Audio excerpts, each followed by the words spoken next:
So I went all the way down to the trap in ATL. Oh yeah, so I let T.I., you know what I'm saying, to see how they do it. Cause I know how we do it in the hood and the N.O.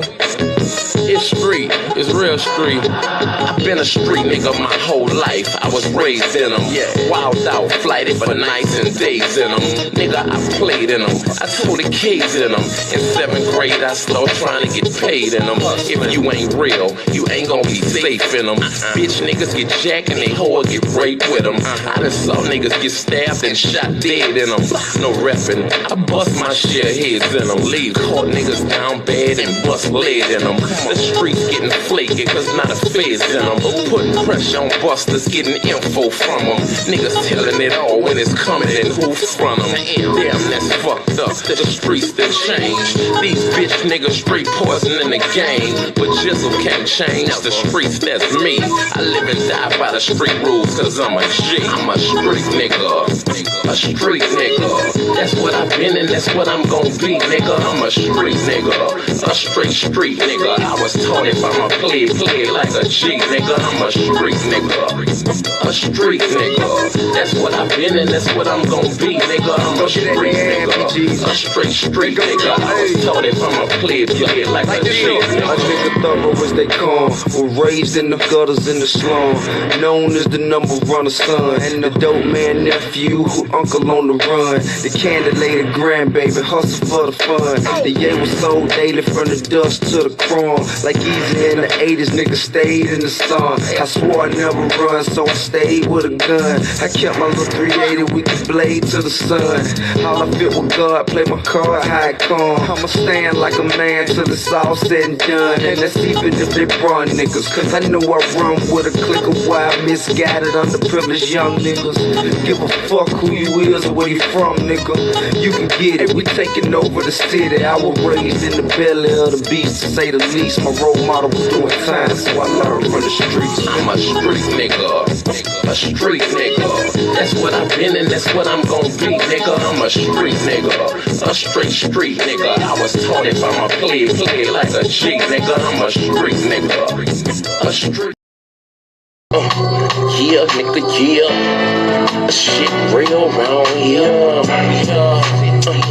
Yeah, nigga, yeah. Shit real round here. If you want it, you can get it, my nigga. Shit real round here. If you want it, you can get it, my nigga. Shit. Look, if you ain't no ask somebody, they'll tell you about me. Nothing fake, nothing flawed, nothing bitch about me. I'm a G. I've been running these streets since a youngin'. Since 14, I've been bugging, slaying heat. Ain't nothing. You won't be say something. You can get it. I ain't tripping. One song, just know you better not let me catch you slipping. Cause whatever we need, I'ma smash you. Broad daylight around the club, I'ma get at you. If you let me tip down on the nigga, you chapter. I guarantee you that it's gonna be a closed casket. I'm about this. What's understood don't need to be explained. For the money or the fame, I was a gangster in the game. I ain't lying when I tell you about me and my background, about me and my lifestyle. I ain't never backed down. I ain't never froze up. I ain't never turned state. I ain't never missed when I emptied the clip out the cage, nigga. However you want it, nigga, you could get it, cause shit real. It's get it how you live. However you want it, nigga, you could get it, cause shit real. It's get it how you live. However you want it, nigga, you could get it, cause shit real. It's get it how you live. However you want it, nigga, you could get it, cause shit real. It's get it how you live. It's never die, do what you did, nothing less. Fuck with the kid, get two to the head, two to the chest. Nigga, I'm the best when it come to the street shit. You got your hands full fucking with me with this beef shit. I be on some all night flight, no sleep shit. Me, my dog, and 2 Ks, fuck that police shit. We coming with it, hunting round drumming with it. You running from it, we running with it. You bitch ass niggas ain't fucking fucking with it, I'm out here. Head first, ready to go head up. Walking with your head down, bound to get your head bust. Hit the feds come, I'm off the scene, off the block. I know the bus move when it get hot. Shut down the shop, open up another on the other side of town. Got and I got pounds. Jizzle was a hustler and a head bust all in one. Don't get it twisted, I do this rap shit for fun, you heard? However you want it, nigga, you could get it, cause shit. Man, all right. Hold on a second. Let's see if I brought Chewbacca back on. Welcome to the Revolutionary Agenda. Give me 1 second. Chewbacca. Hold on 1 second. Yeah, I'm here. Okay. Sorry, I had to bring you back on. It was looking kind of weird for a second. All right. Well, welcome to the Revolutionary Agenda, everybody. Let me get into my opening real quick. This is my second live today. You've been over there. You saw what happened over there for Live Black News. I felt like I needed a break. And to get into some fun shit. So we're gonna talk about a little bit about Dr. Umar and shit. And I got some content to show. Shout out to Mac and Twin for coming in. Oh my god, hold on a second. I don't like this new setup of I don't know how to use the new I don't know how to use the StreamYard like this. So just give me a second. So yeah, thank you fellas for coming in here. I'm just gonna get to it. Chewbacca, yeah, you in here, right? Okay, so I'm just gonna start showing some stuff because I just feel like I need to. So we're just gonna jump right into it.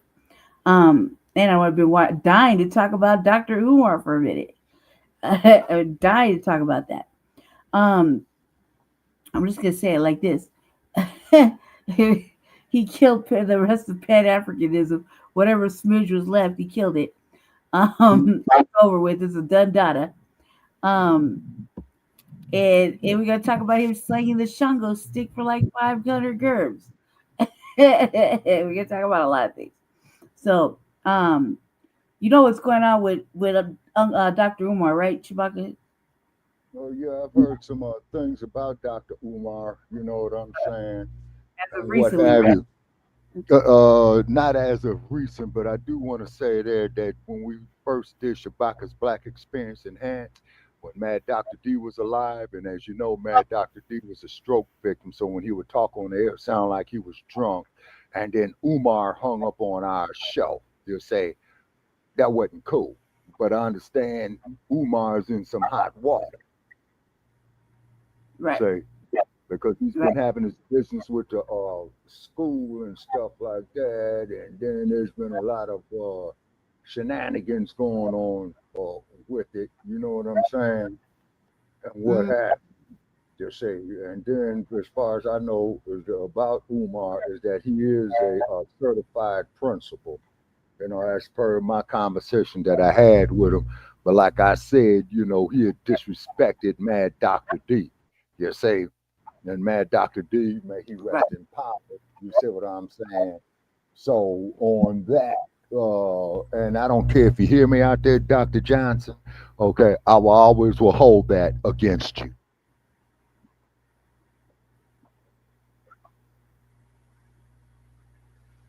Right. And Okay. what was it? I guess I'll speak to it. What do I feel about new? Look, so a little context. You know, I kind of covered it over the RVA a few times. A little context. Hold on a second. Let me fix this because I don't like the way it looks. 1 second. Little context. So I don't know. Dr. Umar rubbed some bitches the wrong way, I suppose.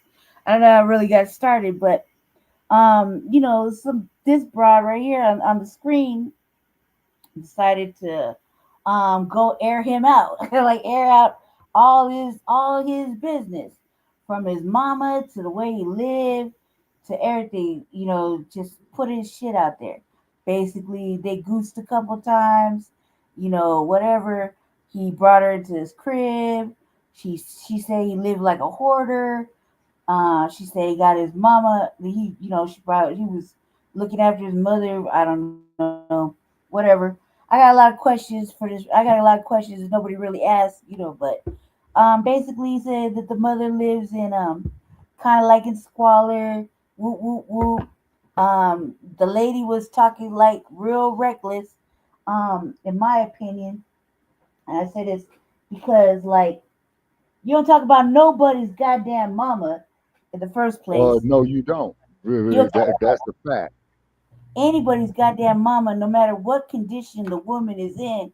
You definitely don't talk about somebody's mama's the way their mama's physical health, well being, hygiene, any of that shit. You sure as fuck don't do it live on somebody's fucking raggedy ass platform. Those right there would get you beat up quick. Like I can see you just getting slapped the fuck out. Like you go air somebody's mama out. Like one thing you got a problem with, old boy. It's another thing that you talking real ugly and reckless about somebody's mother that's can't, really provide or take care of herself. Because that's how it was put that she's kind of, she needs to be cared for, right? And if you goosing on somebody, like in my opinion, this is my opinion only, you know, you goosing on somebody, you in their crib, you kind of like, meandering around. They kind of live kind of, a little on the hoarderish side of things, right? I mean, but you goosing on cuz why don't you, like pick up a little bit as a woman, or you see his mama kind of, needs some extra help. All right, instead of disrespecting, why don't you actually go get the broad the help she needs? Instead of disrespecting. Like those right there, when you talk about somebody's mama in that manner and the manner she was talking, I mean, like really, really, really foul shit, like about the ladies, the ladies' overall personal care. There really is nobody's goddamn business but the Lord's and the doctors and his. That's it, really. Then I mean, I could not justify not putting hands on the bitch. I would like to shake, like what the fuck is wrong with you? That's fighting words. That right there is an ass whooping off top. And he would be in his justifiable right mind if he just whooped off in that ass. I really would say that because you just don't do that disrespectful shit. You don't like him. You think he's whatever. You want to tell all his business. You want to talk about his stroke or whatever, his get down, coos, whatever. We'll giggle about it, but don't do that about somebody's mama, cause especially a woman that can't really defend herself, protect herself, or care for herself, or even get on the line and defend herself in any manner, or even take up for old boy. You dig? So that's my opinion, right? Um, yeah, yeah, right, all right. So so it started off where like this is where I caught up, where this broad gets on there, the one that's on the thing, and basically airs out his whole shit, right? For whatever on an interview of I think it was Storm Monroe.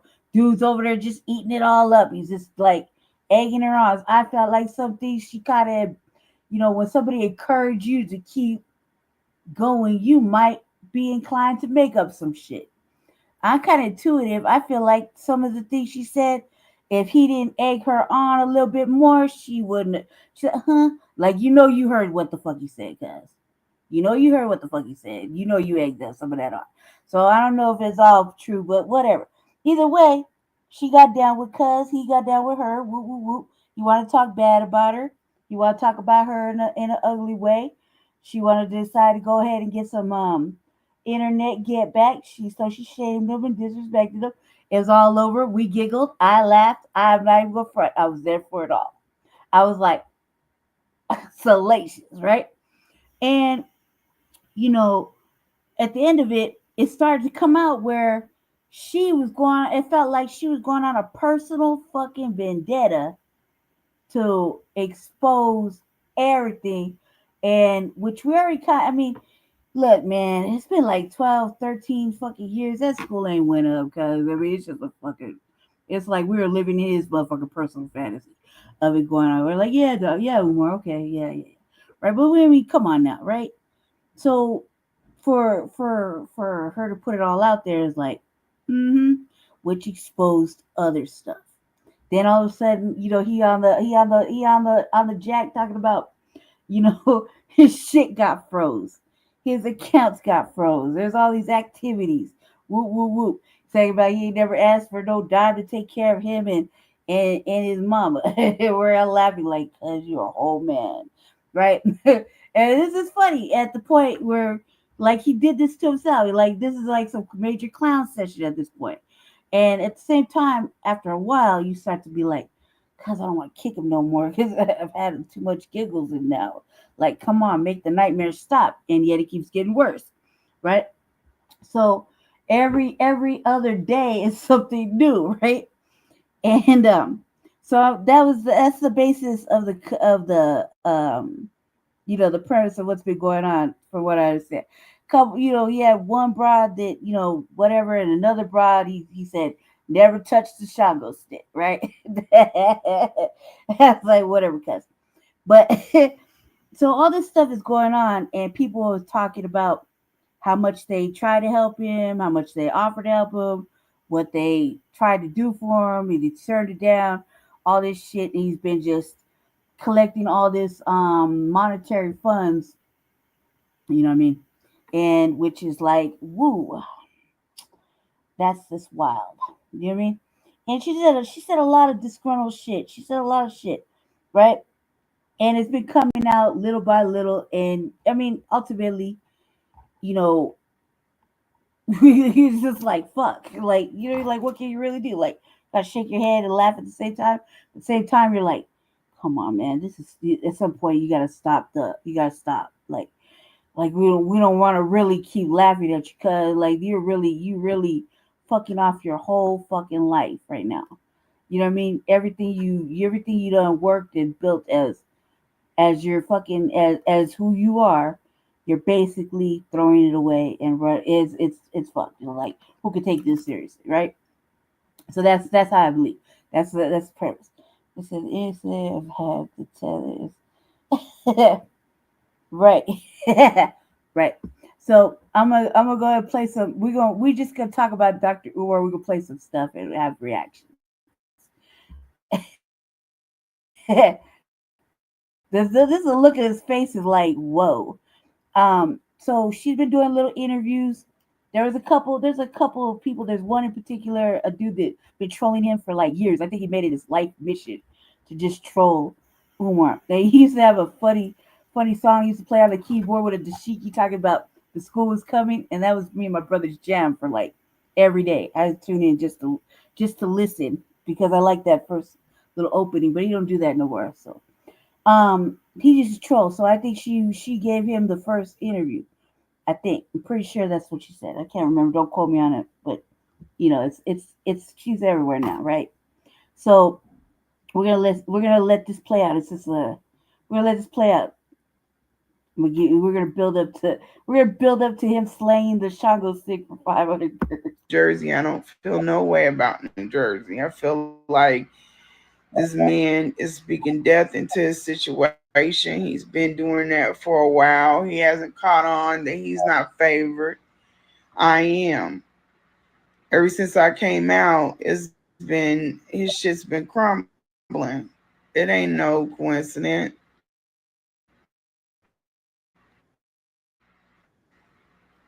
It ain't no coincidence. He's saying that this is his mission. He's on his path. People have been put on your path to help you with this if it was to be, and you have fucked over every last one, including the councilwoman that reached out to your ass for 3 different times. That was your point of contact. You sat up there, everything canceled out. You sat up there in a car, and he said that he been sending emails and this and that, okay, but the point of contact reached out to him. And he snubbed it 3 times. He's the person that could have issued a stay on the auction. They would have paused the auction. They would have gave you more time with the buildings to get them paid or whatever needs to be paid. You could have also gotten a little bit more time and maybe even some help with bringing down the balance that you had you reached out to the tax assessor's office, wherever. You could have got a lot of stuff done. And that's only two off the top of my head. And then the time that you did have to work, you brought this to your people right up to the last minute. You didn't want to save them buildings. And then y'all, they're not even calling Wilmington. They told y'all to do it. We lost y'all money. Go get it. Go get it. We're going to play on Siobhan's phone. That's diabolical. But not as bad as this. He berated all of them black people for buying, spending their money, how they spend their money. And so some of you sent him your money. And then he turned around and bought the same shit he told you not to buy. It's in his house. Damn. Don't spend your money. Send your money to me so I can spend it. This is messy. This is messy work on all kind of levels. Like, this is the type of motherfucker you really don't want in your life. Like this broad right here. Regardless of what he's doing, this is the type of broad you really don't want in your life. Because she's determined to snitch you out, tell whatever, say whatever. And it's really just her word against his, and the fact that the proof is in the pudding, about the paperwork and the schools and whatnot, right? And she's just like enjoying this whole fucking downfall. What did he really do to old girl? It was like, you know what I mean? Whatever he did to her, did it really, like, if she's talking about she favored and blessed and shit, this is diabolical. Like, God don't like ugly. God don't like ugly. And this is ugly work. And messy. Like, she doing some really messy shit right here while you clowning the fucking people that gave. You know what I mean? Like, it's messy. So how I feel about it. You got no proof. Y'all, the man is swear, and I'm not gonna lie to you, but that man ain't gave y'all no proof for the present day stuff. Y'all have no proof. You just gotta take what he says, and you can clearly tell he's lying. He's not one of those people that can tell when other people can tell he's lying. He's a terrible liar. He like want to just tell lies and be like, oh, okay, you lying. He's not the man that could be in there teaching. He won't even get a job. He don't have no money invested in it. It was all y'all money. He started posting up love letters to himself on IG. That's a kick to the gut. There's a lot of babies' milk snatched out of their mouth. A lot. It's a special place for him. I'm telling you. Yeah, it's a special hot place for him. Right, but you keep in mind, this bride was like with him for whatever. So what does that really say too? You know what I mean? Like, you knew you didn't come correct earlier. Like, now we find out later. Like, come on, cuz, like, miss me with this bullshit. Like, I'm just saying, I'm not taking up for Umar. I'm just like, I look at it from the angles of this is really fucking messy. And bitch, if you knew, why you didn't do the right thing and save the people? Like, you so, trying to be the savior now. Like, come on, cuz. And then you just keep going with it. Keep going with it. At some point, you got to wake up. I really think he let them buildings go on purpose. Knowing him, I say that He too. let him go on purpose. And then he had the audacity to stay up in New Jersey. He looking for another building. Oh man. With money. And if you got money, why can't you put it on what you owe and save these buildings? There's this phantom check that's held up. I don't think it is. I think he got a little check from Don't Call Me White Girl. That's what he was waiting on. And that shit didn't hit. He called and checked the bank account, and it wasn't there, and he figured it out. If that, you never know. You shouldn't even be guessing with this stuff. Everybody on the internet guessing, and the one person that got the answers, he can't give it to you, then you don't need to give your money to him. Where the hell else do they do that at? I'm like, where? Not together. Bold. That's bold. And y'all think sending your money is buying your blackness. Because if he's for you, then you're then you can keep your melanin. Fuck out of here. I told y'all that's the biggest coon we have. This is why people think he an agent. Because he really moved like an oppressor. He's really out here predatory with these black women. Wait till that shit come out. I'm waiting. One of them, I hope one of them just come out and tell their story. Y'all think my shit bad? My shit ain't nothing. My shit ain't nothing. Y'all gonna beg for them to lock his ass up. Let him tell his story about his childhood. I ain't talking about the watered down one. I'm talking about the serious one. I'm like, look here, bro. Like, now you're doing the most. Like, you know what I mean? Like, and just taking like all kinds of joy from this shit. That's diabolical. That like how long, I can't remember how long they're not like a thing, right? So like, why you know what the fuck is going on? Well, what he check he waiting on and what he doing? Whoop, whoop. Like, you know what I mean? Like, it's kind of weird, real goofy, real weird. That's real weird. Secondly, like why, like, this is the type of bride you really don't want to know anything really about you personally or anything on any kind of level. You can't share shit with this bro, because later on you do something to her, you say something to her, whatever, because whatever it was not as heavy as what the fuck she doing to him, right now currently. Granted, you deserve it, you don't deserve it, who gives a fuck? That's neither here nor there, it's not for us to judge, right? We just laugh and giggle about it. However, this is pretty bad.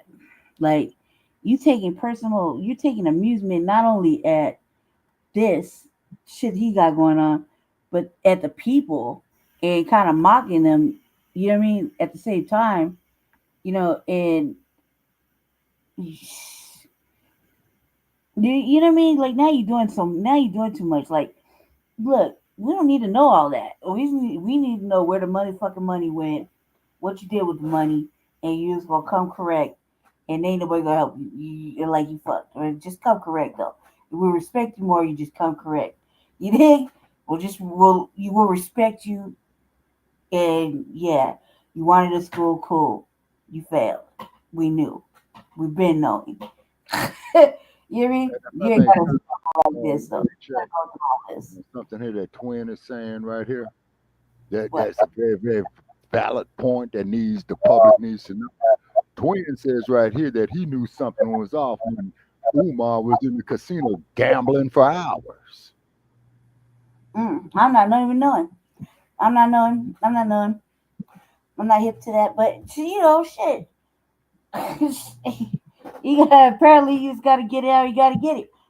Apparently, as you know, man, like, you know, I don't even know what to say. Like, what can he really say? You know what I mean? Like, your private life is not your private life, and you definitely can't let nobody in for no kind of reasons. You know what I mean? At all, even if you need help or don't need help, and that's why motherfuckers are suppressed, carrying all this motherfucking rage. They ain't got nowhere to let that out. You know what I mean? I can see this ending really badly. It's not really, and all kind of levels. We already know he's gonna lose the school. It's like, I didn't even think he really had the school. I ain't gonna lie. I thought he basically broke into a building, commandeered it, and said mine, right? And put the shit up. I didn't even think he really had anything to do with it. I just thought like he just stole the building. Like I ain't gonna front. That's what I've always thought. I always thought like, yeah, he just went in and said, man, this building's abandoned. I think this would be a perfect place to have a school. And even nobody even pay attention. I'm just gonna paint it little by little. Just gonna do little shit here and there. Nobody's really come by. I can make these little videos outside. Spin around and fucking talk about myself and come support me. Woo woo woo. Maybe we'll do this. I kind of just thought he stole the building. Personally, I didn't really think he had any kind of paperwork on it. I ain't gonna front. That's what I always thought. It's not like shit. He do what motherfuckers do when they homeless and they get cold. Just got the keys to the city. I'll be here. It's mine. I'm gonna teach boys. You know what I mean? And nobody knows the wiser because we're doing lives on fucking YouTube. That's all, I swear to God. My mama. I swear to God, I always thought he just stole the buildings and he just, doing live videos and having ice cream fiestas and shit, talking about living in his fantasy of having the Marcus Garvey School for Young Boys. You know what I mean? I didn't think it was a real thing. I ain't gonna front. I didn't think he had any paperwork. I didn't think he owed any taxes. I just thought he went and stole the building and little by little just, like basics do, like crack the lights on, fix some plumbing here and there, paint the building on the outside where nobody notices. Nobody comes by. Nobody says anything. And he's over there monitoring with fucking Amazon cameras and a phone, like, ain't nobody in my shit. Like a basic. That's what I thought. That's what I swear to you. On my mama, cause I never thought he would fill out a paperwork. Cause the way he's been moving around, he kind of move around like a clock. Well, Kukizi, are you saying like a Band-Aid, right? Right. Yeah. Like, he's moving around like a clock. And then too, Lady Che, not stepping on your wisdom, right? I saw Umar do a video a few years ago about this, right? And he was saying the school is being built. So he has showed like a construction crew in there, right? Now, the question is, was that the actual building that the construction crew was working on, or did he just go to any damn job site and film a construction crew? That's what I'm saying. I never thought he even put any real effort into this shit. I just thought he was like buddy. Like motherfucker, you panhandling hard on their cash apps and shit. I just thought he was real shit. I'm my mama. I swear to God, cause I swear to God that I thought he was just like okay. And like check what Twin says. Not one damn receipt was shown. Right. He blamed him for thinking he was a basehead. He doing basehead shit. Like, look, he would have got a couple he got the lock. He got Amazon cameras on every little angle. He manning it on the phone. It's not set up through nothing. He got little fucking these little fucking siren things you click on the windows. They're not even real. Just kiss windows like wee wee wee. It's not even a real shit, right? And he's over there just manning. He's like, look, we doing some real work in the school. He over there mobbing around in some abandoned shit that's getting painted like a hospital or something. And look, they painting the walls. And we working on the AC. We can really use them donations. And all in all, he's over there broken into a building. And he's just, doing crackhead shit little by little. Oh, yeah. And here's another crackhead move that he made. Now, this one is really going to piss you all off. Good club shit. I didn't think he had no paperwork. And then when he had the little kid up there, because he had the kids posing, we helping the kids and all this old type of shit. And then I guess one of the kids, had moved off his square or he probably forgot his lines in it. Then Umar gonna sit up there and make the correction. And you could tell he did a half-ass job of deleting that clip on there. You see what I mean? No, those little kids did this recently when the school allegedly got broken into. And the little kids was over there telling all the business, right? They were like, yeah, so and they trash all the books, right? Now, that's a real kid shit to do. And for somebody who likes to read so much, that would be the one thing I'd be mad about. Oh, you gonna fuck up my motherfucking books. Okay, and then keep in mind with him having a doctorate degree, all you are doing is a lot of reading to get that doctorate degree. Now, if memory serves me correct, he's got to write a dissertation too. Now, where's his dissertation at for his doctorate degree? I don't even know, but let's just talk about the fact that I just seen a video of him over there doing a little talk in Africa. I think it was Ghana. I can't remember. Don't quote me on it. Hot Boy State. No, it was Ghana. It was Ghana. With the youngins, right? And he's hollering at him, right? He's hollering at him. He's hollering at him. Talking about, I can't remember. I think he was talking about stuff that's going on over here in America or whatever. Talking about what he wants them to be and go to school there and all this extra shit, right? But he's hollering, and I'm like, look, man, they paid you to come here. You didn't calm down. You know what I mean? And the kids was in the neighborhood are like, whatever. What about the dude that came and said, I've been waiting on this school since I was 12 years old. Yeah, grown man now. And the dude is like 25 years old. A grown man. Right. That's what I'm talking about. Never gonna be built. You probably would kick the can down the street, like yeah. Stop and Umar's up here bumping people's head with this bullshit, as they say in LA. And time he doing it with all this shit going on the internet, you got bitches to come. Is that you? I want to hug up on Dr. Umar while he's over there got all this salacious fucking shit going on. No, and all this fucking bad stuff.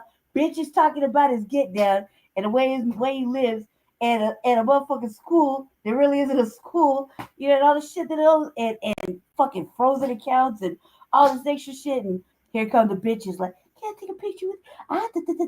He's like, sure, sister, sure. Like, come on, cuz he's still getting pussy on all that too. Like, as they say, Lady Che, whatever money he got and his money, he been tricking it off. Yeah, see, Umar been tricking it off. I was impressed when that bitch came up like, can I hug you?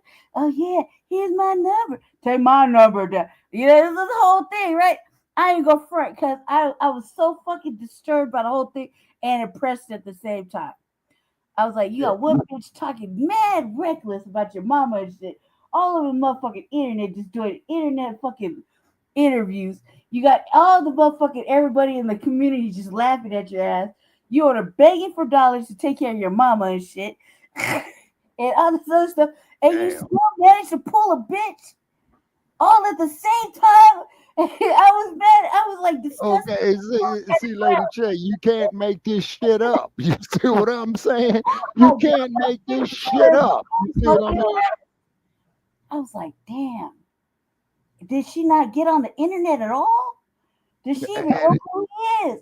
Like, bitch, turn on the internet. They're telling all his business. and Umar can't get his lies straight. You see? Like you always hear me say, Lady Che, Umar can't get his lies straight. Cuz, oh my God. Dr. Umar's the shit sometimes. You gotta admit, I was mad amused. I'm like, man, I'm here for it. At the same time, like it gets to a point where it's like, all right, now you're doing too much. Like, all right, now you're doing too much.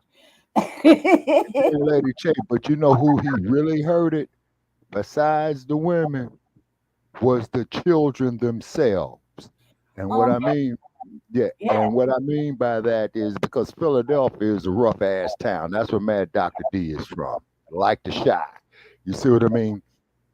Like Angel Town. And then here's a child, who has his hopes up because he really wants to make something of himself. You see what I'm saying?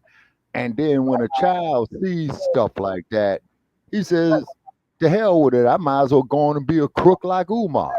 Yeah, Umar, I'm saying it about you. The way you disrespected our platform, man, in 2016. Who didn't want for little black boys to succeed?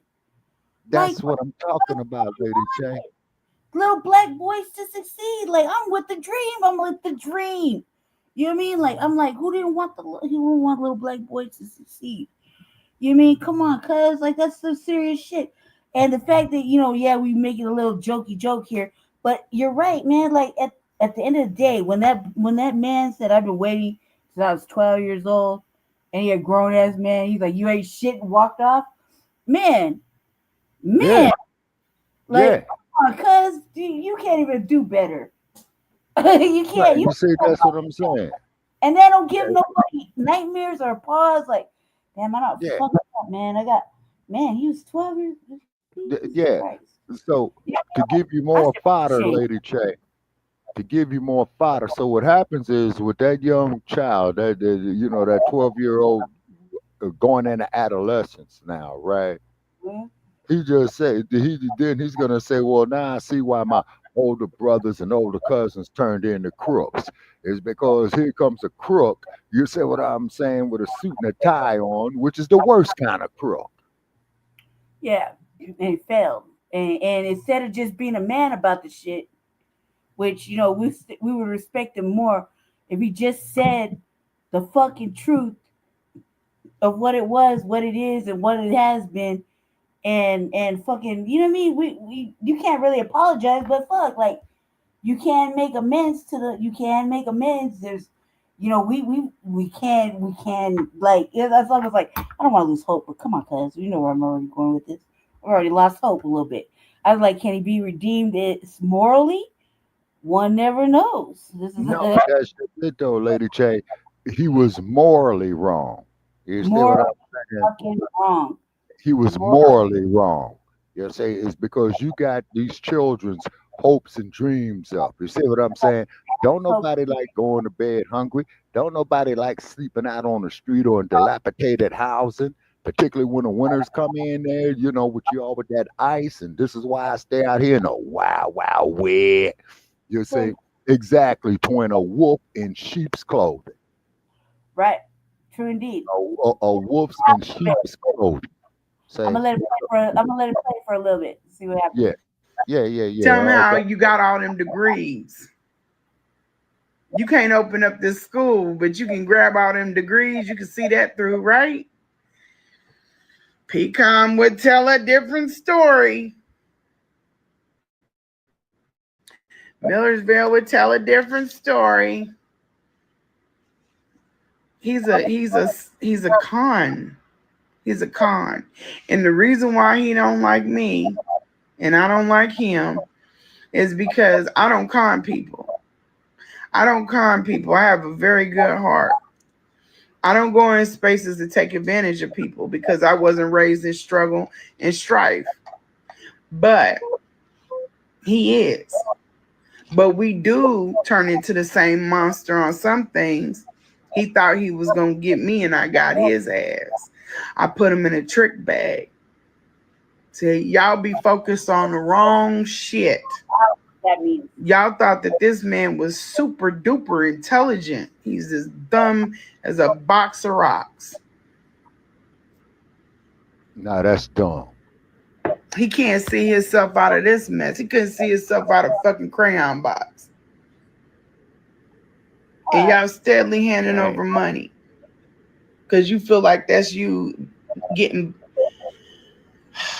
black excellence. I think I gotta go back and rewatch that first interview because I forgot what the fuck happened. Like what the fuck she's so fucking irate about. But I don't like that language. Like I put him in it's like, come on, cuz uh no you didn't. No you didn't. Like, you gave up the ass. You went to the motel. You gave up the ass because plenty of times stop the cap a lot. Okay, at least 5 times, right? And so you was with the get down of whatever the fuck he's got going on. So no, no. You flew him out, he flew you out, or whatever. Oh, you flew him out. I think she flew him out. So I don't ever think him going flying anybody out is possible. You think? But I was like, all right, cuz whatever. But like that's just crazy. Let's see. Okay, hold on a second. All right. I got some cartoons in here that are kind of funny too. Hold on a sec. Let's see what happens with this. There's a lot of people that try to help and make try to offer to buy the school and all that stuff. I think I was listening to Tariq too. So some tether asked Tariq if he was gonna. I got some news today and I jumped right on it. Dr. Umar's school is being auctioned off in Delaware. What's good, everybody? It's your boy, O'Shea Duke Jackson, back at it again with another episode of the Celebrity Junk. By now, we all know the criticisms that have come towards Dr. Umar Johnson and the losing of his school. I don't think there's any reason why we need to go ahead and play the voice notes or past videos of him admitting he needs $40,000. We don't need to do that. Everybody's been talking about it, so it's not important to do so.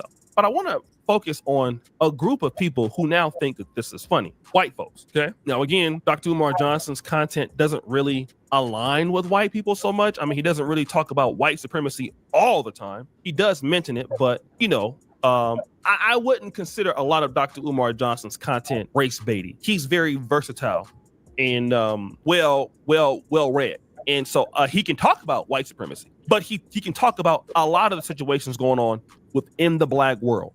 Okay, and that's typically what he does. He uses his intellectual gifts and knowledge to discuss a wide variety of things. This is where he is the strongest. However, because Dr. Umar Johnson is a known public figure, there are people who are also rejoicing in his downfall. And I have found a white guy who also is making fun of Dr. Umar Johnson's downfall. I got some news today and I jumped right on it. Dr. Umar's school is being auctioned off in Delaware. Yeah, and we're going to buy it. We already saw the pictures. It's going to take us, we're going to have to go over there. It's going to take us a couple weekends to get the electrical and the floor done. But yeah, me and a couple Mexicans are going to knock it out in about a month. The paperwork's a little longer. We're going to name it Whipper University, whites only. Now, in this clip, this particular YouTuber, now I know this guy may be trolling, but he's saying something that's pretty interesting. We are going to take your school and turn it into the Whipper University, whites only. So basically, you're so pathetic, okay? You're going to lose a school. You don't want to spend any money or you can't do anything right. We're going to come and buy your school. We're going to take your school from you and what you meant to do with it to benefit your people. We're going to take it to benefit our people. And this is typically, and even though maybe trolling, this is what other groups do. Other groups capitalize on Black Americans, African Americans, however you diasporans issues. Okay, problems that we can't do. We can't keep it tight. We can't do what we're supposed to do. So what happens is they're going to come in and fix it. And then whatever. Look. Oh my God. My head started shaking right there. Like, the caudacity, the fucking caudacity. Like, you're like, oh, that's why we can't be doing this shit, Black family. We can't be doing this shit because they revel, motherfucking white people revel in our fucking shames and all our fucking miseries, everything we fucking go through. They capitalize on it and they try to pull in an old white boy swoop in. And just the fact that he said it is enough to fucking make everybody fucking irate, whether it's true or not. The fact that he said he's gonna take a couple of Mexicans over there and knock that shit out, the paperwork, you gotta change it, you gotta do whatever, right? In a predominant, what is that? That's a predominantly Black area, right? Where that school is? I believe so. Yeah. See, unfortunately, Mad Dr. D is not here because Mad Dr. D grew up in Philadelphia. Right. So and normally I would call him and ask him, where that area is right there. You see. Because the little kids were outside, let's just say it's predominantly mostly Black, right? Where that little school is and stuff. Let's just say hypothetically, right? Because every time we see kids and stuff, they're little Black kids riding their little scooters on the bikes, Black women mobbing around, you know what I mean? So let's just say it's predominantly Black just from what we can tell, right? Let's just say hypothetically, right? Oh my God. Are you serious? Like, just the thought of that alone is like, you treacherous motherfucking devilish motherfucking white bastard. How could you? Like, and not only that, like, how could now that anybody heard it, how could we even let that happen? I'd rather see him lose it. I'd rather see the school burn down versus them have it. You dig? Because that right there is anti-black racism right there. Off bat, you know they're going to be doing anti-black terrorism. You know they will. You know they will. You know they're going to fucking terrorize all the black people in that area, whether it be a teenager, a child, a woman, a young man, a fucking man, an elder. You know that because that's the intent.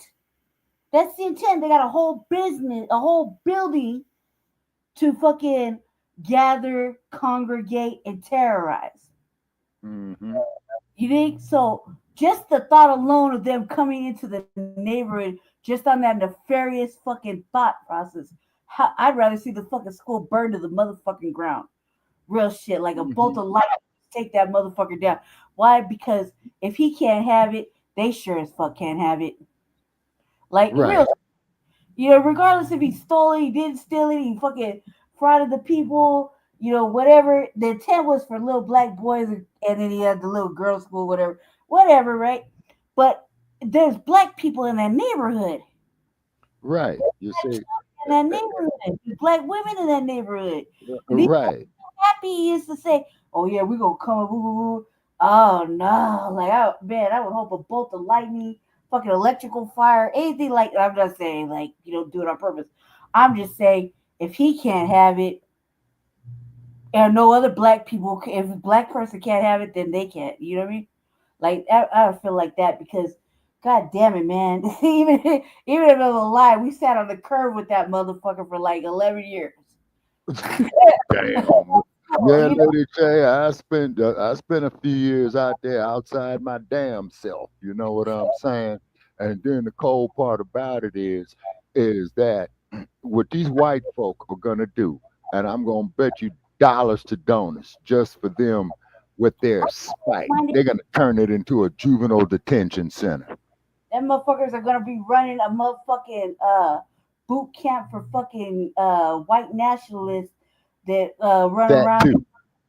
in blue shirts and khakis and fucking talking about you know, the fucking white power and fucking the erasure of black people and the fucking propagating the white fucking nationalism and I don't know what other fucking stupid ass shit they got going on in their fucking raggedy ass fucking mindset.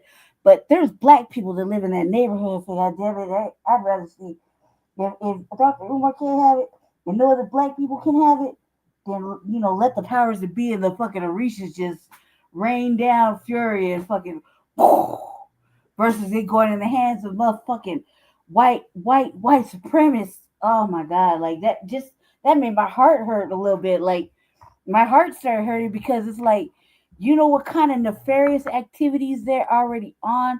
They make it a point to terrorize black people all motherfucking day long. They don't give a fuck. Lady J, blame us. that's why we have like high heart attack rates in our community. That's why a lot of us, you know, have high blood pressure in our community, strokes. You see what I'm saying? Is because if you take the average white person in the United States and you have them trade places with us in the inner city, they ain't gonna make it. You see what I mean? They won't make it. See what I'm saying? Like, and what have you? And like Cool Keezy says, the 97th Reich. You see what I'm saying? Exactly right. That's exactly right. I don't care. You know, it sounds like real crazy talk, right? Because I'm saying that, but it's because we sat on the curb with Dr. Umar as he propagated a fairy tale of a fucking school for young black boys for like God knows what, 11 years, right? So yeah, technically, that's our fucking fantasy too. So I would not see that be in the hands of no motherfucking racist fucking white cocktazoid. Hell nah, no man, no. If it don't go to a black person or Dr. Umar, you know, preferably if he got his shit together and won the lottery and a fucking magical miracle habit, fucking dragons and fucking, you know, Fantasia, whatever. But a black person, then it shouldn't go to no motherfucking white folk, man. They're like, You know, there's all sorts of that. Like I said, I thought it Cluck was, you know, I thought he was doing basehead shit. So, you know, shit happens. You don't know how to do electrical right, plumbing. You know what I mean? Oops, flooding. It's like crazy in here. All of a sudden, you got a mass fucking infestation of fucking rats. You don't know where they came from. You think like no, man, no. There's no. But let's see where this goes, because that shit got my I know I got a heart condition. That shit got my heart fucking like. We meant to use for our benefit. Other groups will come in and use it to their benefit. Yep. We've seen it with Black-owned businesses leaving the Black community. Then you see Asian businesses, Arab businesses coming in, and then what happens? The problem is now twofold.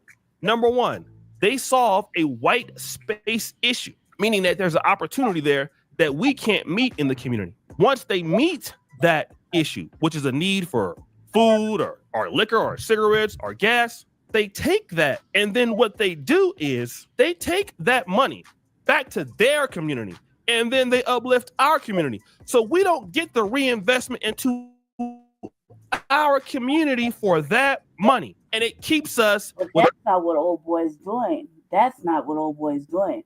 You see the look on his fucking devilish, motherfucking ugly ass white face. Yeah, that right. That's what I'm talking about. That's what I'm talking about, lady. Fuck all these Black people.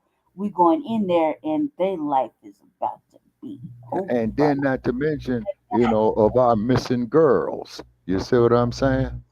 They got 2 buildings to fucking, you know, this do bad things to Black people, and they're not like not, you know, I wouldn't put it past them, and I like that just makes my stomach hurt from just thinking about the like.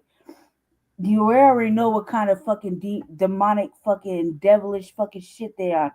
I mean, it's a known fucking fact. It's not like I'm making it up. You know what I mean? I'm just letting my motherfucking Black nationalist fucking prejudice flag just fly willy-nilly. No, we got history of these motherfuckers intentionally doing some fuck shit. You know what I mean? And this is like the way you saw the look at his face. The look on his face was like, oh, his school up? Okay, yeah. Like, look. Just look at this. Oh my God! So just look. Benefit your people. We're gonna take it to benefit our people. And this is typically, and even though maybe trolling, this is what other groups do. Other groups capitalize on Black Americans, African Americans, however you diasporans issues. Okay, it's the first issue. But watch this one. We are buying Dr. Umar Johnson's former school that he was going to turn into an academy over 10 years ago, and he raised $1.2 million. He bought the building for $400,000, and I'm going to buy it for $300,000 because of all the back stuff and the neglect. It's actually worth a lot less than that. I'm a little more. We're gonna knock the thing clear to the ground and just kind of make a mountain out of the rubble itself. We're gonna throw dirt over that rubble, and then on top we're gonna get a Black sculptor that's down on his luck, and he's gonna create a massive toilet. Okay, we're gonna see how he's. You see how he's already telling you right here, Lady J. He's gonna sculpt a big, huge toilet, and then I'm gonna have a bunch of Mexicans take a shit.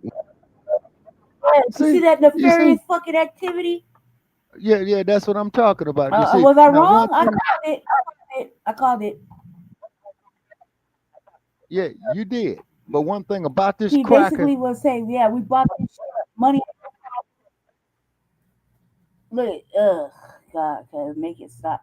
Like honestly, what I call it, I said it right, but the fact that they're gonna destroy the fucking building and to basically create some shit to humiliate the whole fucking idea, him and the neighborhood, because this is on White Night Say So, and they can't. The fact that he's gonna lowball 300,000, oh no big whoop, we got that. We gonna lowball him because it's on White Night Say So. You know, oh God, cause you're got a fucking mission for motherfuckers that like to get down like that. Like this is fucking crazy. Like This type of shit gotta be. This is diabolical work, family. This is the type of shit we at war with, amongst other shit. You dig? Yeah. And I compare this to the Tuskegee experiment. Yep. Yeah. No. Yeah. It's total Neanderthal activity. Yeah, you're right, twin. Mm-hmm. Exactly. Yep. It's really fucking. Oh God. Like, and the fact that he put it out there like that. Yeah, nobody's paying. Like, like, where's Umar on this fucking topic? Like, toilet for diversity, and that's what's going to sit there, and it's just kind of a symbol, you know, to where all you dumbass people put in $1.2 billion. Now he's talking about funny stuff. Okay, we're going to go ahead on and get a black sculptor, make a big toilet, let other communities come in and take a crap, and basically starts laughing at everybody who's donated money to the school. All right, this guy by the name is Philip Don Grande. Okay, I think this guy does I don't know, trolling or comedy, but it's interesting because Don Grande, like your dick is that big. No, you really got little dick energy and you're white. So, you know, stop with the miss that. You wish it was that big. Hold on. Because look at the hashtags on the video. Bamboozled, ripped off, hashtag white and Mexican alliance, comedy, dead dream, black education. I'm not going to say that this person is a racist or anything like that. But it's a weird brand of comedy that pokes at people who scam the black community. Because you guys... What the fuck is comedic about this, O'Shea? There is nothing funny about what he's saying. He means it. Look at his fucking face. He's serious about it. He means what he's saying. That's how he feels about us. That's how he feels about the school. That's how he feels about Umar. That's how he feels about the fact that donations and shit. It's not just the school. It's a whole fucking thing. It's not just the school. It's not just the money. It's a whole fucking thing. So him talking like that is like, and look, he's like plotting out. Look how serious he is. He means what he's fucking saying. There's nothing funny about this, Jay. Like, where's the comedic value in this, O'Shea? Like, satire? What's satire? You know, I got a good motherfucking sense of humor. And I'm not laughing at this at all. In fact, I would see this as a motherfucking act of war. Hear me personally. Actually, Lady J, for all practical purposes, what you said right there, that's exactly what it is. Psychological warfare, spiritual warfare that leads to physical warfare. You see? Right. And it's like I said, man, this is like you're coming into the fucking, like, I'm just gonna say for all intents and purposes, because we've never seen any other race in that area. As we sat on the curve with him doing his little videos and shit, okay, we've never seen anybody but black people. So no, that's my point. You see, terrorize black people, cuz, and you think that this is that there's some satire to this? That we're at war with everybody, including Hispanic people. We're at war with everybody. You're on top of the list, fucking. This is a white nationalist. This is a white supremacist. It's not suspected. This is not a fucking act of mystery. This is a fucking racist white supremacist. Right there in the fucking flesh, plotting on destroying a whole fucking building on the premise of, you guys are stupid. Well, I'm white and I said, we could do that and fuck you, fuck them, fuck this. I want nothing but white people here.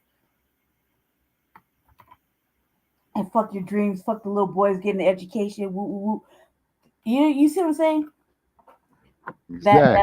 That's a whole fucking thing, all in one. That's like one of those the threat before the actual shit happens. You're like, I'm gonna do this to you. Okay, well, all right. That's he's issuing. That's how I feel like.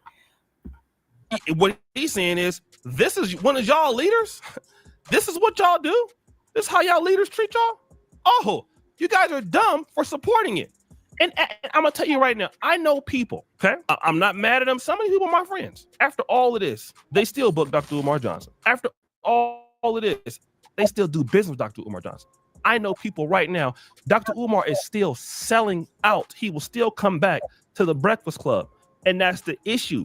See, other groups, when they see this, they don't respect it.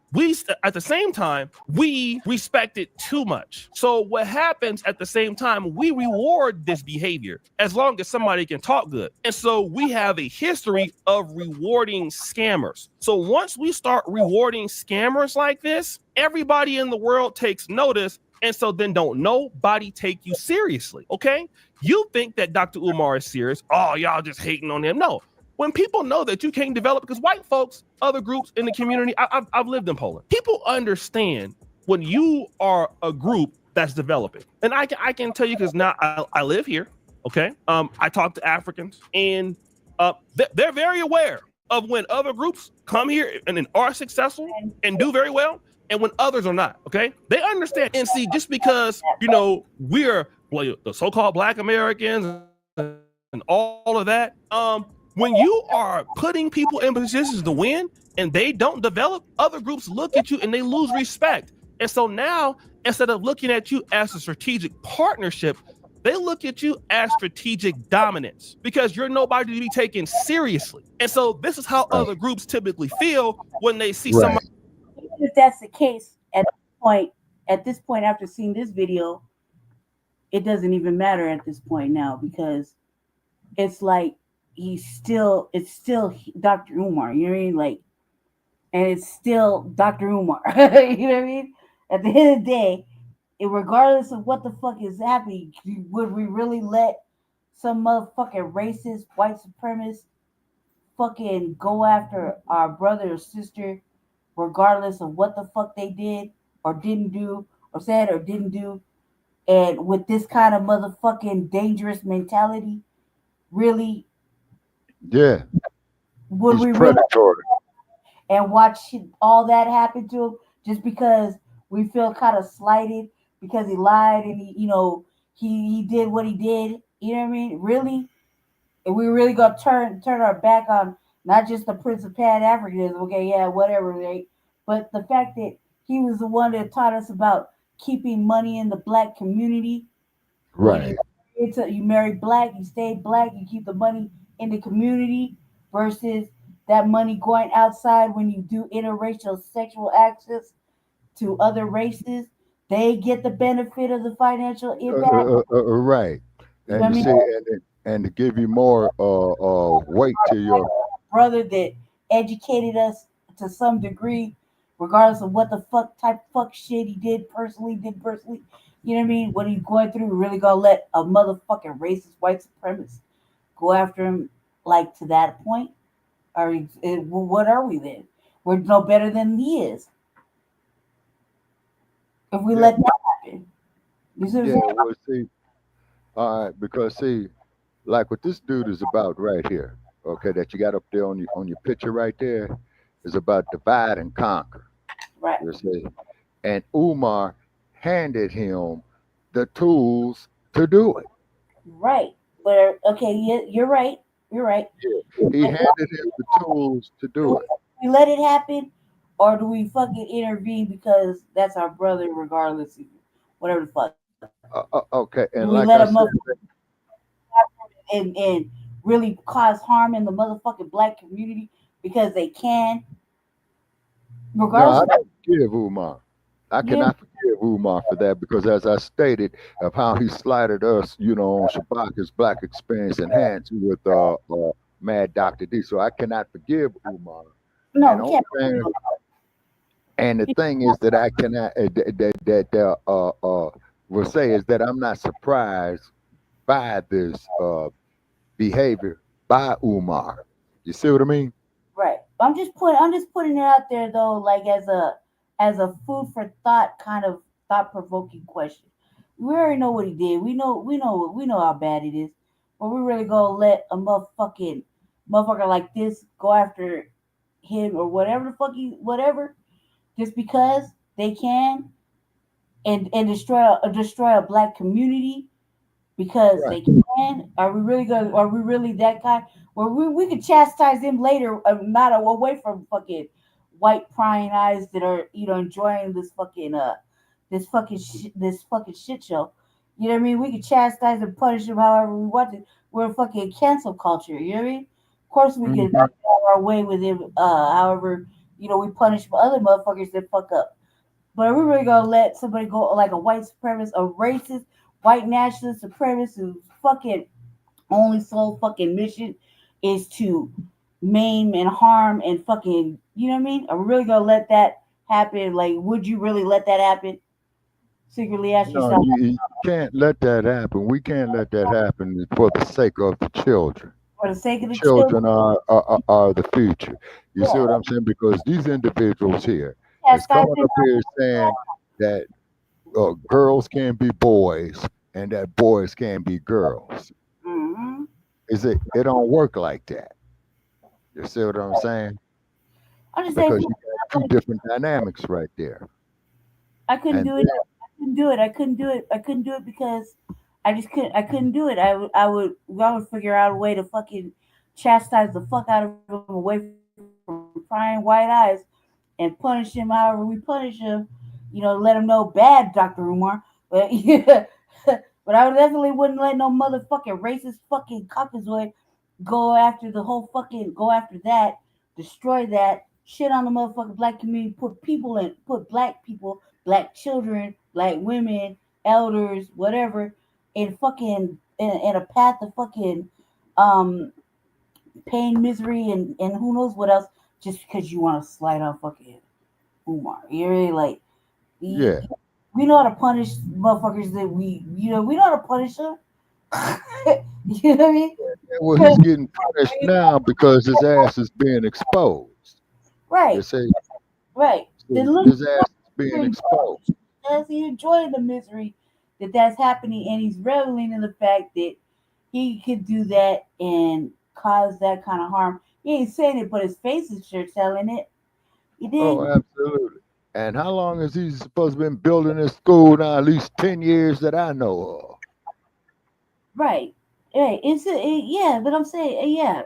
I think y'all know where I'm going with this. Yeah, about 10, hell, you could build a damn Sears Tower in 5 years. Yeah, I mean, look, there's been plenty of motherfuckers that built schools online in less time with less fucking effort. Look at the Discord.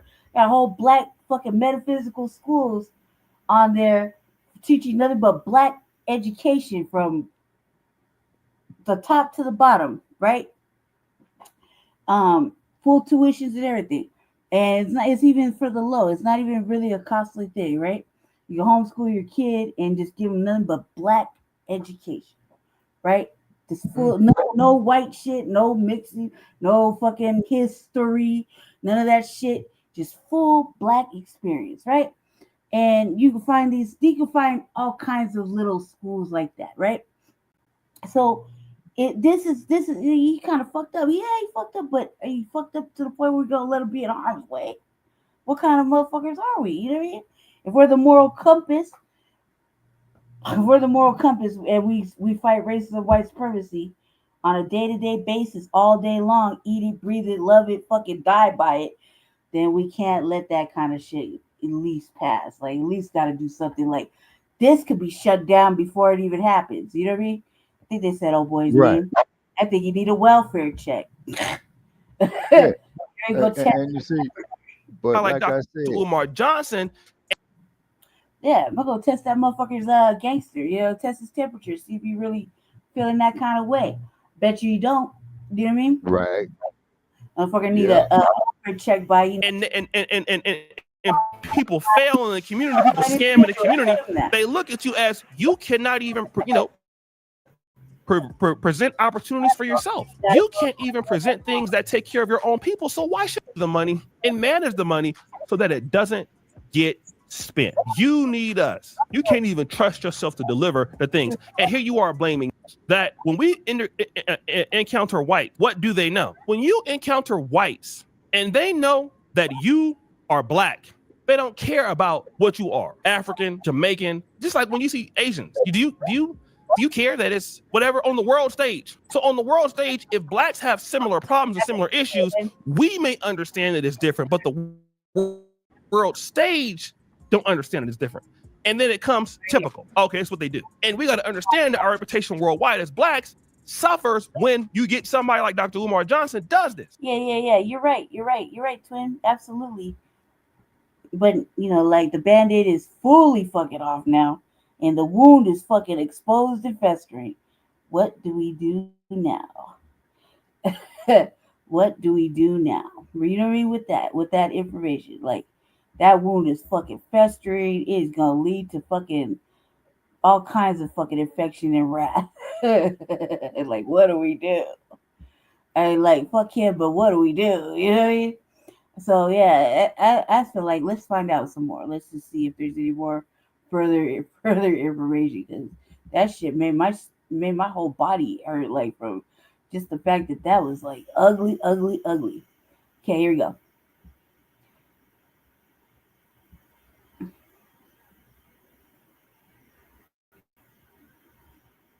Okay, cuz like go ahead, and that took a little minute right there, huh? Okay, like Jesse's should be good though. It's just a little Wi-Fi thing, a little hotspot thing. Definitely.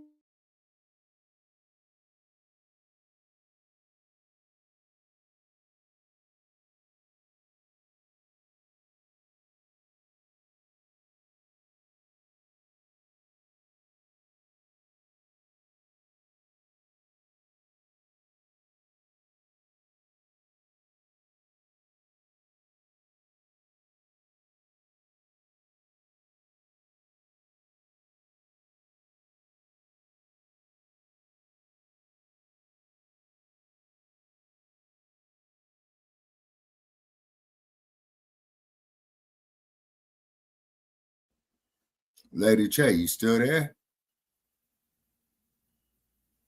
Okay. Hmm.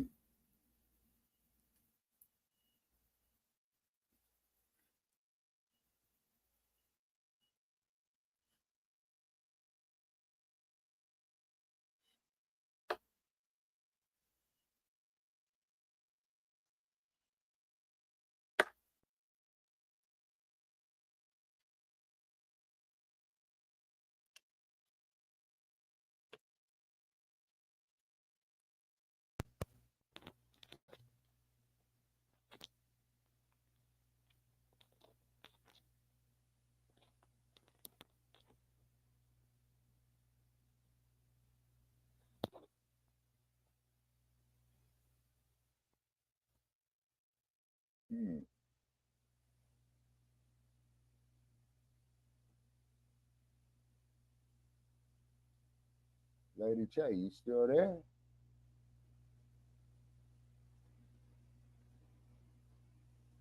Okay, technical difficulties. Okay. Hold tight. Okay. Well, anyway, this is what they do to us. Yeah.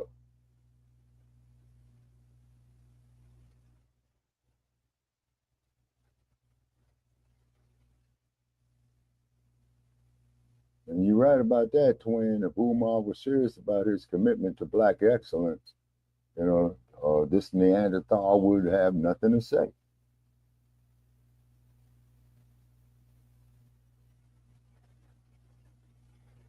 All right, hold him tight, twin. All right.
What happened? Huh? No, I can barely hear you, Lady Che. I see you, but I can't hear the audio.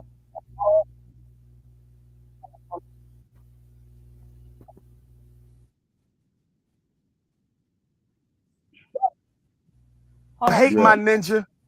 If I ask your wife if she want that, if I ask your wife if she want that luncheon, if I ask your baby mom, do she want that luncheon with the doctor? We know what she and decided to do the most. Anyway, I was telling jokes and all kind of shit, and y'all missed it. I'm gonna go back off camera. I was talking about Atlanta. Y'all remember Atlanta, where dude was on the bus talking about eat the sandwich. He made a Nutella sandwich on the bus. That's what I was eating. That's what I'm eating. So I'm gonna go off camera real quick. I'll let this play. Or I did so y'all can can watch this. Sorry about that. Hopefully everything rolling smoothly and this shit don't decide to do no more ratchet activity. This is called lunch with the doctor. It's called lunch with the doctor.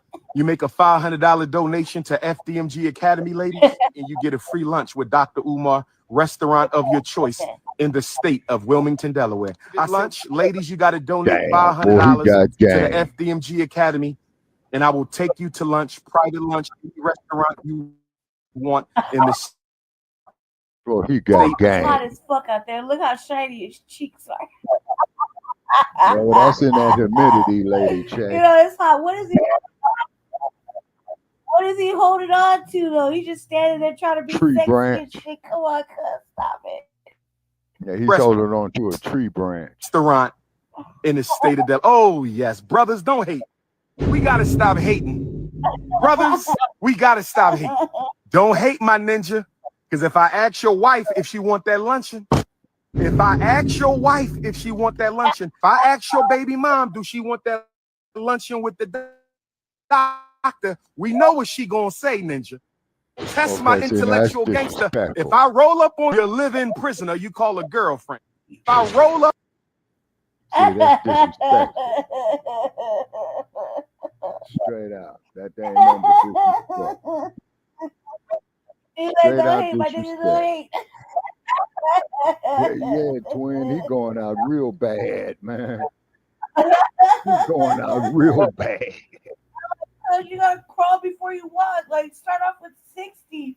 You just gonna jump to 500. Cause like, start with 60 for like 50, 20 minutes. Like, they can calm down. This ain't euros. What do you think you are? He's like, don't hate. Hate on what?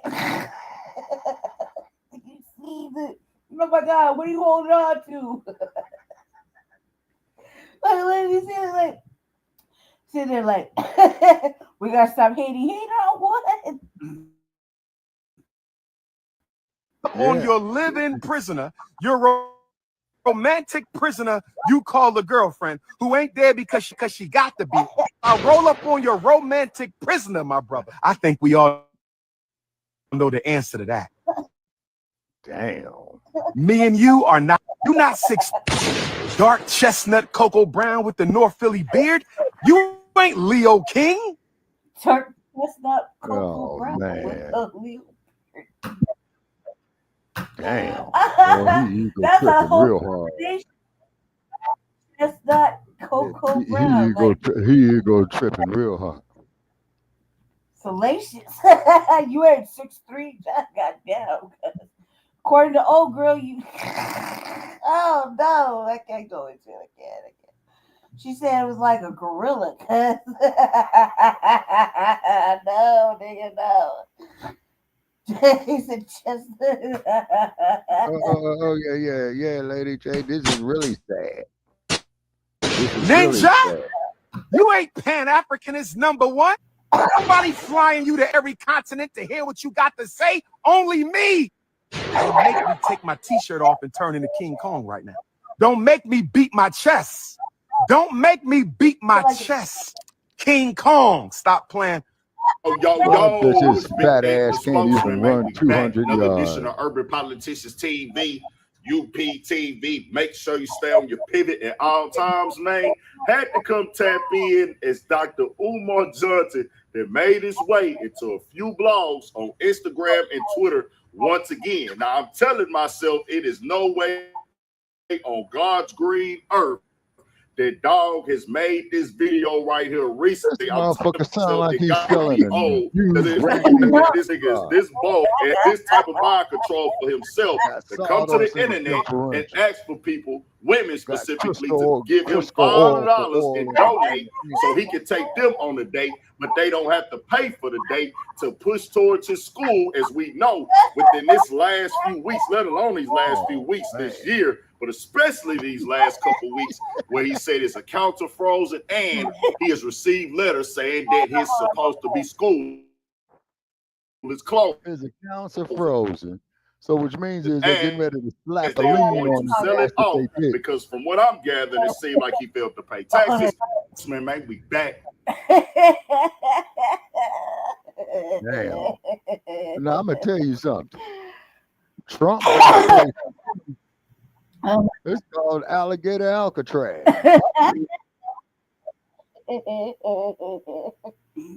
I mean, dude, man, this man can't make this shit up. I'm talking about the clip he's showing. This man cannot make this shit up. So serious, too. But I just want to hear it. I mean, twin, really, man. You know, really. It was like clown. Bold. This must be an old video. No, it's real. All right, I gotta play. The Prince of Clown. And yeah, Umar, I said it about you. This is Shabaka Sankor, you no good so-and-so of how you disrespected our platform 5 years ago. The chestnut cocoa brown. I'm looking at Jesse like, yeah, he about to color in the teller right now, cuz. Yeah, see, I call her all kinds of cute little pet names. It's between us. Don't worry about it. As soon as he wakes up, I'm on that. We're making up all kind of shit just to cocoa. Cuz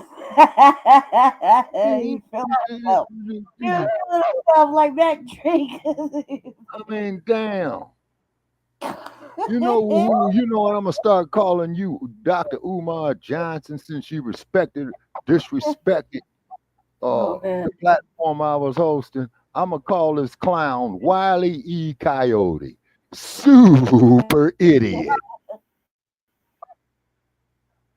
Let's hear it. Is that the way he said it? So... But this is super idiot. Okay, hold on. Let's play. Another edition of Urban Politicians TV, UPTV. Make sure you stay on your pivot at all times, man. Had to come tap in as Dr. Umar Johnson that made his way into a few blogs on Instagram and Twitter once again. Now, I'm telling myself it is no way on God's green earth that dog has made this video right here recently. I'm telling myself it got to be old, because it is no way that this nigga is this bold and has this type of mind control for himself to come to the internet and ask people, women specifically, to give him $500 and donate so he can take them on a date, but they don't have to pay for the date to push towards his school, as we know, within this last few weeks, let alone these last few weeks this year, but especially these last couple weeks, where he said his accounts are frozen and he has received letters saying that his supposed to be school is closing, as they are going to sell it off, because from what I'm gathering, it seemed like he failed to pay taxes, he didn't handle the business correctly, and when it comes to the nonprofit, it comes off as some of the documents are not filed. He owes anywhere from $70,000, whatever, give or take or shake, whatever.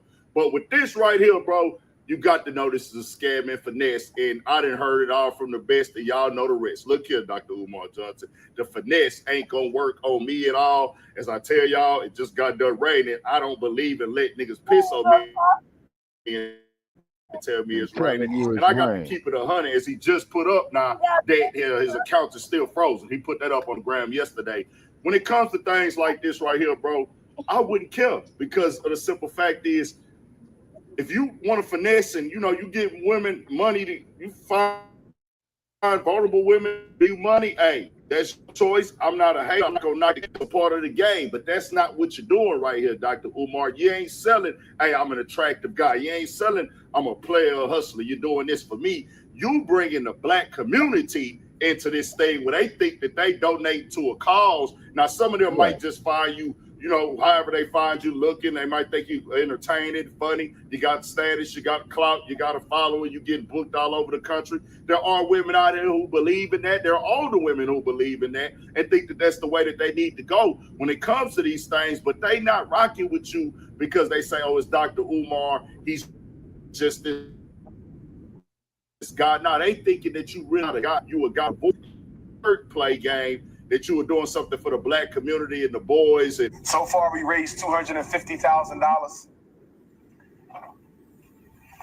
I'm gracious, but I'm not content because I know y'all got a lot more to give me than some $250,000. Now here we go with when Paul Darren Wilson killed Michael Brown, white folks gave him $300,000 in 3 weeks for his defense. And Dr. Umar Johnson is trying to build a state-of-the-art school for black boys that y'all all know I need. And after 6 months, I only got $250,000. Trifling black people. No, you see, motherfucker, how the hell you gonna sit up there and say shit like that and then expecting people to give your ass some money? $2 million. I should have had that $2 million 30 days after I started the fundraiser on May 20th. It don't make no sense. But y'all sure call me up when the school's messing with your son. Did you make a donation to my school? Oh, not yet. Bye. Click. That's the new Umar. You want some help with your son? Did I get a donation? No, I want to hear that. Mail the donation, then you call me back, and then I'll help you with your son. But you're not going to use me. Man, motherfucker, why don't you just come out there and say when that, your son shouldn't even man? have to put up with him in the first place. They buy into, they buy into the clout too, no doubt about it. But the women that deal with Dr. Umar most definitely just buy also to the thing that they rocking with a guy who's doing something that's going to benefit the black community. And it's like, hey, I can stand by what he got going on. Because if you was out there just saying, you dealing with Dr. Umar, this is who I really am, whoop-de-whoop, they probably wouldn't be there, bro. Keep it at 1,000. And we've seen the type of women that Dr. Umar goes for. They're going to be older. So when he's popping it and flexing it, I'm not saying he can't get a young woman. Women go for anything nowadays. But, fam, you be dealing with, like, older women who are single and really don't have a lot of options. Let's just keep it all the way 100 right now. And you a guy with some status. So you get on here popping it and flexing, talking about you going to take some niggas' wives. Like, what age bracket are you talking about, Dr. Umar? Bro is like 50. He got 50 plus maybe. You got a grown daughter out here. So when I hear bro speak now, this is one of those things, bro. I want to keep it all the way 100. I would respect your pimping if you just came out with it like that. Hey, nigga, I'm a pimp, I'm a player, I'm a man. Ladies want to deal with me, they got to deal with me like this and that. But that ain't what you pushing when you pushing your Pan-Africanism and all this other stuff. My family structure, you're criticizing other people's families, how they deal with their kids, how women should be treated. You be pandering to these women, putting them on these pedestals. When I seen bro go over there and pander to Suki Hana, I mean, I already knew the dog was running game on whatever he's doing, but when I seen him over there pandering to Suki Hana, I said, oh, wow, this nigga right here really don't care. He really gonna do whatever he got to do to, like, pander and put these women on a pedestal so they'll buy into it because he knows that's who really his audience is. Let's keep it all the way 1,000, bro. I want this to be clear, Dr. Umar. If you did not use the black community as your target talking point, the black structure, the black household, black foundation for black American people, and talk directly to us, and these are crazy things you said on the internet throughout the years, nigga wouldn't even be talking about it, bro. But I can care less what you're doing in your personal life, your women, get your money, anything. It's the fact, the clock that you build, the club, this talk with people who will donate to you and provide money for you, but you're not putting it back into the youth. It just is what it is, bro. Yeah, You know, and he ain't. You know what I'm saying? Coding, everything that goes into making us better as a people. And when you say you with the money, because you're asking people for the money that they work for. If it was your own, niggas wouldn't have nothing to say. It's the fact that you have a platform of following, you got the numbers, and you're pushing a bunch of nonsense with this. So we gotta call. Now, where's his accounting book at on the donations he received? Out, bro. It just is what it is. Where's Y'all his tell me what cash y'all think receipts him journal at? saying here, and that'll get you a free date with him. Make that make sense to me. But do what y'all do. Stay you. He's lying. Damn.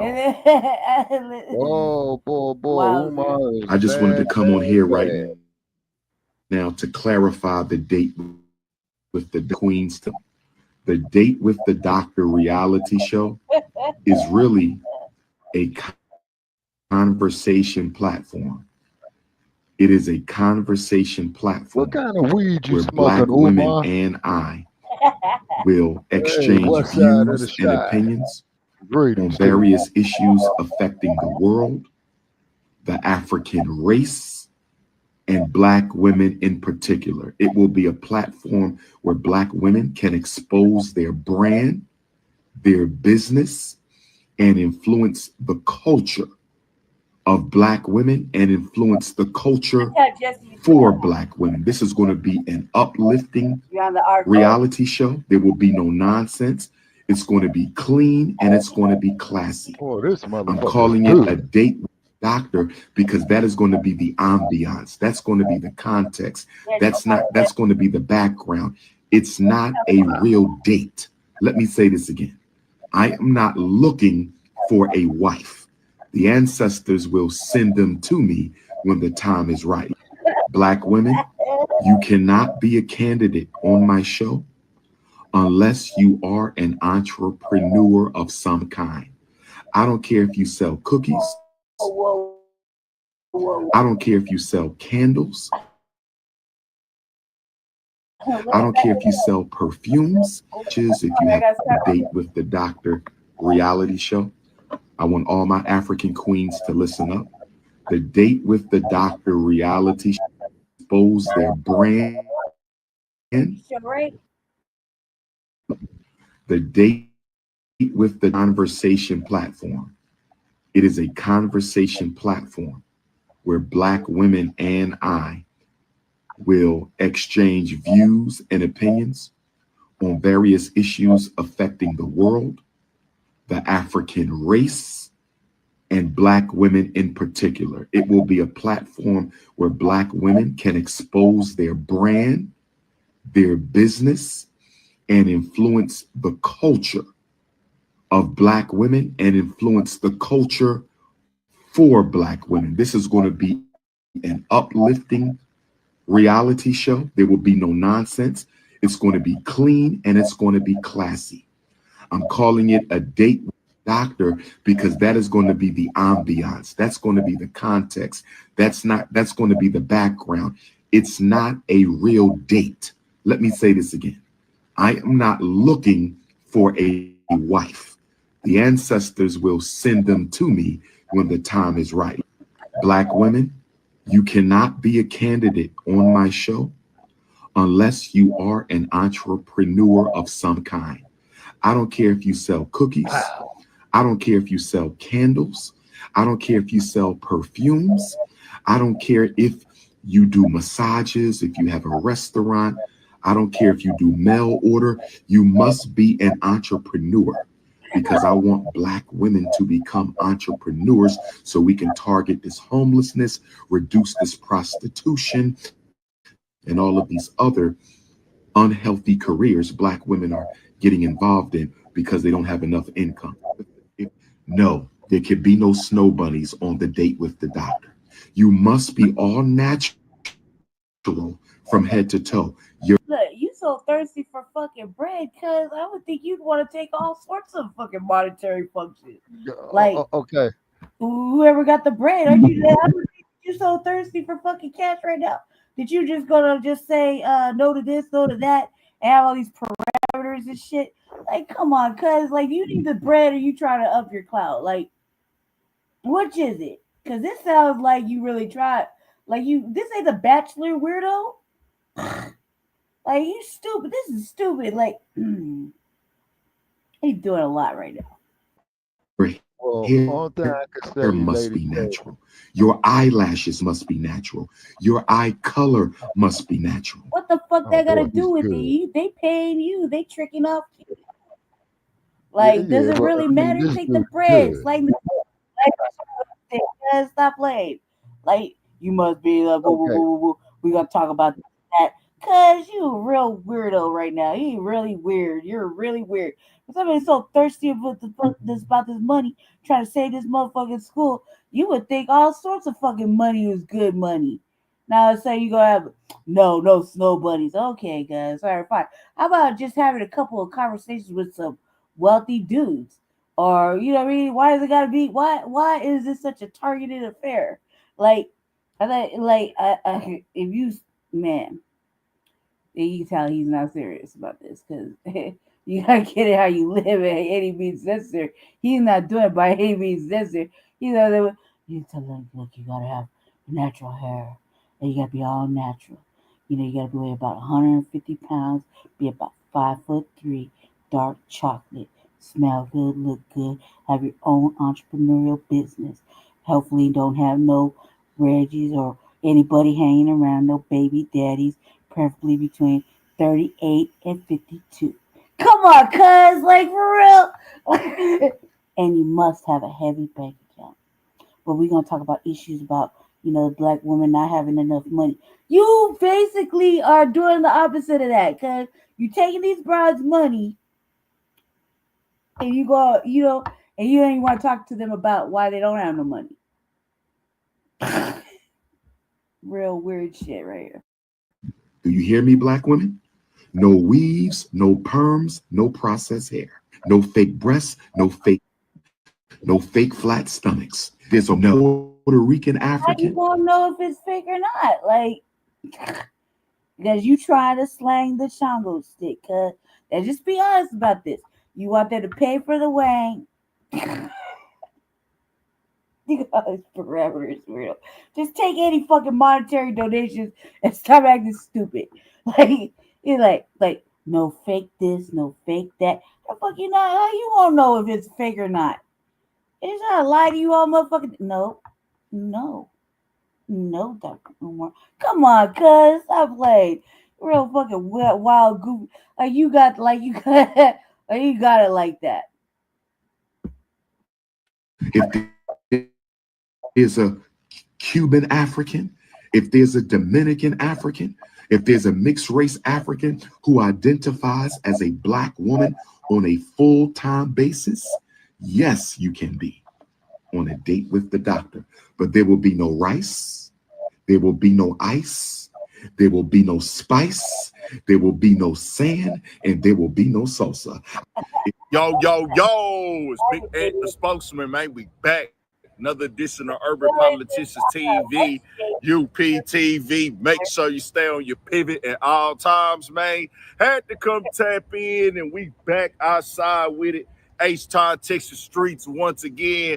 Just getting my flip on through the city one time, catching a couple cuts, bidding a few corners, and I was at one of my little spots one time, hollering at my people, and I had to pull over in the cut real quick to make sure I address this. As Dr. Umar has popped out there again to explain furthermore what went all up and down the timeline recently, and I thought it was an old video, might still be one, I don't know, with this date with the doctor campaign that he pushing now. Well, ladies, you can decide to come with him for $500 as he had pushed, and it's a reality TV show, and they're going to be having powerful conversations. You feel how you want to feel about Dr. Umar Johnson or whatever you want to call him, that nigga there.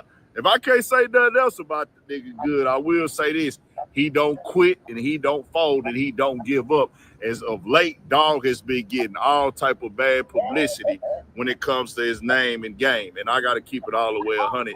That nigga, Dr. Umar, has no shame. And the more and more I hear him speak, the more and more I got to say directly and just straightforwardly, hey, bro, it might be time to go and think of something else and find another way. But, hey, if females want to still go play the game, want to go on dates with him, want to still go support what he got going on, do y'all. But this time right here, at least, dog is not talking about the school no more. He's on something else. And it seems like with the school closing, as it got announced, he owed some money. They went and got the documents. They put them all over the internet that he was in the hole of like 70 grand plus, and that they were going to be confiscating the property for the FDMG Academy that he been pushing for the last 10 years that he had bought in Wilmington, Delaware. That, hey, he didn't come up with his payments to a certain date.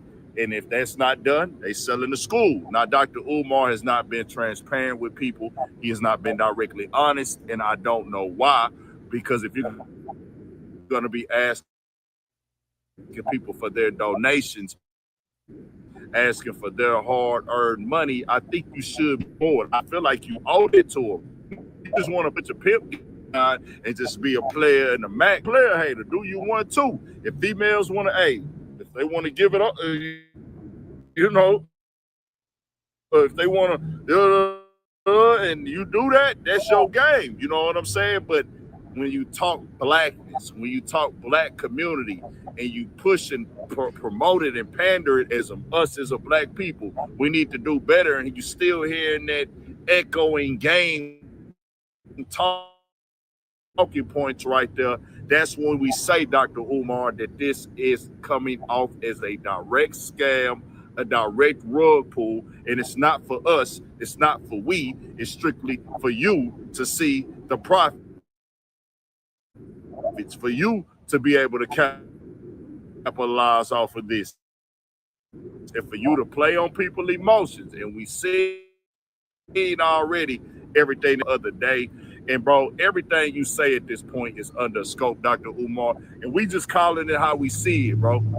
I always gotta come tell y'all, I'm the nigga that is gonna operate in reality, logic, and common sense. Them is my main go-to things, bro. More than anything. How do you get those?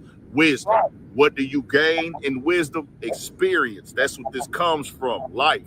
We all gonna go through things. We all go through up and downs. We all learn lessons. Ain't nobody perfect. But when you come out here with bad intentions at this age of Dr. Umar, you got to know, bro, you're going way too far. It just is what it is at this point in time, because you keep playing on the black community with these conversations, bro. If he wasn't using the black community, I would still, if you know, the popularity, getting to these big platforms off of this conversation, going to Breakfast Club, going to that, going to these big, powerful, like programs that get promoted with this, or just independent YouTube channels, and you using this message like, hey, this is for us.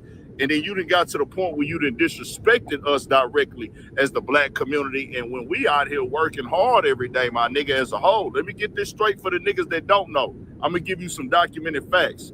Like, how 60 to 70% of black men in America are in the workforce in some in some form, shape, or fashion, my nigga. Don't let the negative propaganda fool you about us.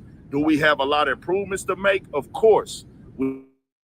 We all can do better. I need to do better. We all got to communicate more. It's a lot of things that we can most definitely improve on. Communication, just a lot of things. We got to get there, and we working on it. But niggas like Dr. Umar, they come through and use this as a thing where they got it figured out, and they got no plan at the end of the day. Then they don't be transparent about it. It just is what it is at this point in time, Dr. Umar. Do your thing, but it looked like you're running game. I hope it all work out, but it looks like he's just going all over the place now. Y'all tell me what y'all think. We'll talk about it some more videos, all that. 1,000 for shit. So stay on your pit. Man, why you is doing a lot? Whoa, we can't do this one yet. Damn. Don't, because we're going to touch on that in a minute. Because that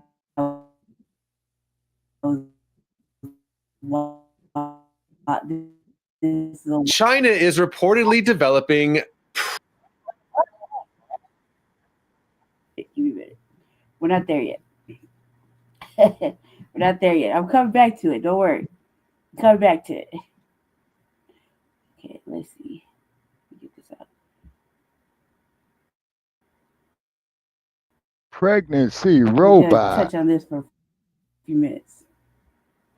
No, I heard about that bullshit. Clarify the date with the doctor reality show. I want all my African queens to listen up. I want all my African kings to listen up. I want to clarify the date with the doctor reality that's going to be kicking off really, really soon. The date with the doctor reality show is really a conversation platform. Oh, so It is they just talking shit. Okay, fine. Let's see what this is real quick. Oh, there you go. I'm trying to get back to Tim Black. All right, Lady Chat, I could hang with you till about 6:30 because I'm starting to get sleepy. Look, he back at it. He coming out of his bag strong. King Kong Consciousness has some questions and answers for y'all, and in fact, he has offers too. Now, remember we talked to you about this person bringing an offer to save the school to Dr. Umar. We're kind of convinced that Umar ain't gonna take the offer because he went on social media to request something of the ladies, not the men. He didn't ask men to come sit down and teach you how to do school. No, he asking whip for money. And when you hear the amount that he's asking the queens for, I'm going to have y'all who support the man give us some answers, but like for real, y'all don't listen to him. Bring his offer to the table, and we'll discuss some stuff because we have additional information to bring to you. All right, we are here at the offer. So I mean, I'm flabbergasted by this bullshit. Boy, this motherfucker here. The thing is, that money wasn't going to the school, was still going to him. Umar has no intention of helping any black person do anything. Umar hates black people. To the core, he hates black people. To watch y'all burn while stealing your money, lying to your face, demeaning your queens, and downgrading your kings. That's Umar. Damn. That's where I'm coming out for. This guy here hates black people.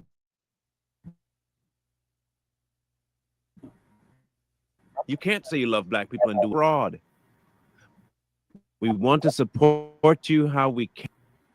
Somebody offered him help. Now he needs the money. He has to come online in his car, beg for more funds. Now he's out here begging for more funds. And we decided we was going to reach out again. So we texted him. Hello, I'm checking to verify this is the contact number for Dr. Umar Johnson. If there's another number to contact him, please let me know. Thank you. He says, this is he. This is he. So we replied, I'm going to go to the full. This right here that you're seeing, the breakout for that is here, okay? Hello, Dr. Umar. We would love to help you find a way to come up with the money needed to do the school. The plan we have is to go live with us to disprove the folks that are calling you a fraud. We want to support you how we can, and we have resources ready to make large donations, but we would love the opportunity to hear your voice on this matter. What can we do to make this happen, sir? This was sent on the 19th. It is not the 21st.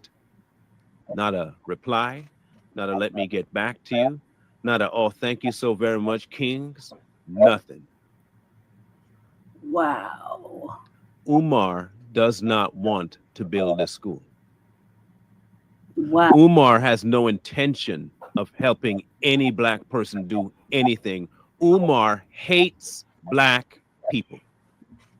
To the core, he hates black people. He despises his own race so much that he's willing to watch y'all burn. Really bad. While stealing your money, lying to your face, demeaning your queens, and downgrading your kings. I'm gonna get to the pregnancy. That's Umar. I mean, damn. Yeah. You can't say you love black people. He despises black people. He didn't commit. You're scum to him. Like it's a rap. Absolute scum. Why do I say it that harshly? Let me ask you this. My emotional roller coaster is ended now. Would love promote me to lie to you? No? Okay, that's one. Would love promote me to degrade you verbally? No? Okay, good. That's two. Would love promote me to issue violent threats? No? Okay, cool. That's three. Would love propel me to steal from you? No? Would love propel me to want to impregnate, abuse, and use sexually your women? No. No. He hates black people. That dude you see on the screen right there has been hurt by the community. And he made it his mission to try and find a way to get some revenge. That was his villain arc. Umar hates black people. He's no different than all the white devils he talked about. He's no different than all the people that he's been trying to warn black people about. He is that person that he's been warning black people about. Yeah, Mac 285. Can't dispute that. I mean, you was really trying the mere fact that he's going to equate himself with King Kong, a monkey, should tell you a lot. No white person did that. A white person didn't equate him to it. He did. He knows the tropes that belong to monkeys. He knows it. And he's doing it so that other people would pick it up. He's doing that to make black people link themselves to a monkey. Umar racist, bro. He don't care about black people. It finally showed up. Shout out. He always talk about people hating them on, self-hate. You just hate yourself, don't you? You just hate the skin you're in. That's Umar. For all the grandiose talk about grand pan rising and frying pan in your hand, and all that crap, all the tropes, he has nothing to prove for it. Not a damn thing to prove for it. I mean, damn. And he wasn't planning on proving. He wasn't planning at all on showing you anything better. He was never planning that. Well, yeah. I mean, y'all can still listen to him. It's not we're not trying to convince nobody or nothing. We're just bringing to you the obvious in our minds, statements he makes, inferences he does, and we're just trying to point out to you the grift. But if he has gotten so deep into your soul and psyche that you will refuse to listen, then that's okay. Y'all can go grift together. But I think the majority of black people that listen to him at this point realize one very important thing. We've been had by this man. The fact that you don't even want to take the opportunity. He is sowing division amongst the people that his loud mouth kept talking about unity with. About raising no money for that school or for anything. He doesn't want help. Yeah. Right. He just wants people to send him money. Right. He doesn't want the school. He just wants the money. Right. And then he wants to abuse women sexually and exploit them by inviting them to dinner. And then when something takes place, it's a moment of fleshly weakness for him. That's what you are to him, women. A moment of fleshly weakness. No more different than a jackleg ass preacher. You ain't no, he ain't no more than a jackleg preacher. If this isn't the end of him, then I have to give him credit for one thing. He knows how to grift. Like if there was ever a master class on deception and skullduggery, he's teaching it. Oh, he's good. He might become a politician one day. He might become a politician one day. Watch him for doing that next. Watch if you don't start running for some office somewhere in a black neighborhood and get in. A black neighborhood. And then watch the area that he's over burn to the ground. Then he'll move to another section and do the same thing until he's accomplished what he wants to accomplish, which is the end of Black America as we know it. He'll contribute to it. Shout out to this brother for doing the work. Yeah, he did, Mac 285. He did. And then to prove your point even further, Mac 285, when we was approached to have him on our platform, okay, it's a real good brother who did that. You know, they came to us, okay, and I got to get in touch with that brother and ask him what his feedback is on this. You know what I'm saying? But like I said, there's old saying, you could fool some motherfuckers all the time. You could fool all motherfuckers some of the time, but you ain't gonna fool all motherfuckers all the time. Mm-hmm. All right, I'm moving on to something different. All right. I've had enough Okay. now. Okay, I got 18 more minutes with you because the Sandman is starting to whack me upside the head. Yeah, you said you were only gonna be on for an hour, and you went way past that. Oh, well. Don't forget you got duties to show to front line. You got what? All tax dollars on. That's it. I said, don't forget you got duties to show up for Frontline Black News. I'm joking. Yeah. I'm joking. I was just joking. No. Lady Chair, I got to get that out of my queue real quick so I can focus. And what I try to do is that when I catch, interesting stories or vital stories, I try to jot them down as best as I could. You see. But see, this ain't no easy task that all of us is doing. You see what I'm saying? And the sad part about it is Umar Johnson is going to have a whole lot to answer for, because, if they go up there, let's say Doge comes after his ass, right? Umar Johnson ain't going to get no support from the black community, and then I bet you even ambulance chasing Ben Crump won't take his case. Right. And I ain't mad at Ben Crump chasing ambulances, because going to get a law degree, that's a mighty, mighty task, 8 to 10 years of commitment. You know what I'm saying? Mac 285, if I had the energy of a teenager this morning. Must be feeling great, man. I'm so tired. You are trying to stay up in Yeah. All right, 17 more minutes. Let's get it. All right, for you. Yeah. Okay. Right. No, but the only thing coverage in the city. Let me tell you, a chunk of it is sitting right here in Deanwood doing nothing. Man, that's crazy. That whole waste, fraud, and abuse thing just went right out the window, huh? I'm on my fucking Atlanta shit. I'm eating the Nutella sandwich. Yeah. I think JD Vance took it with him on vacation.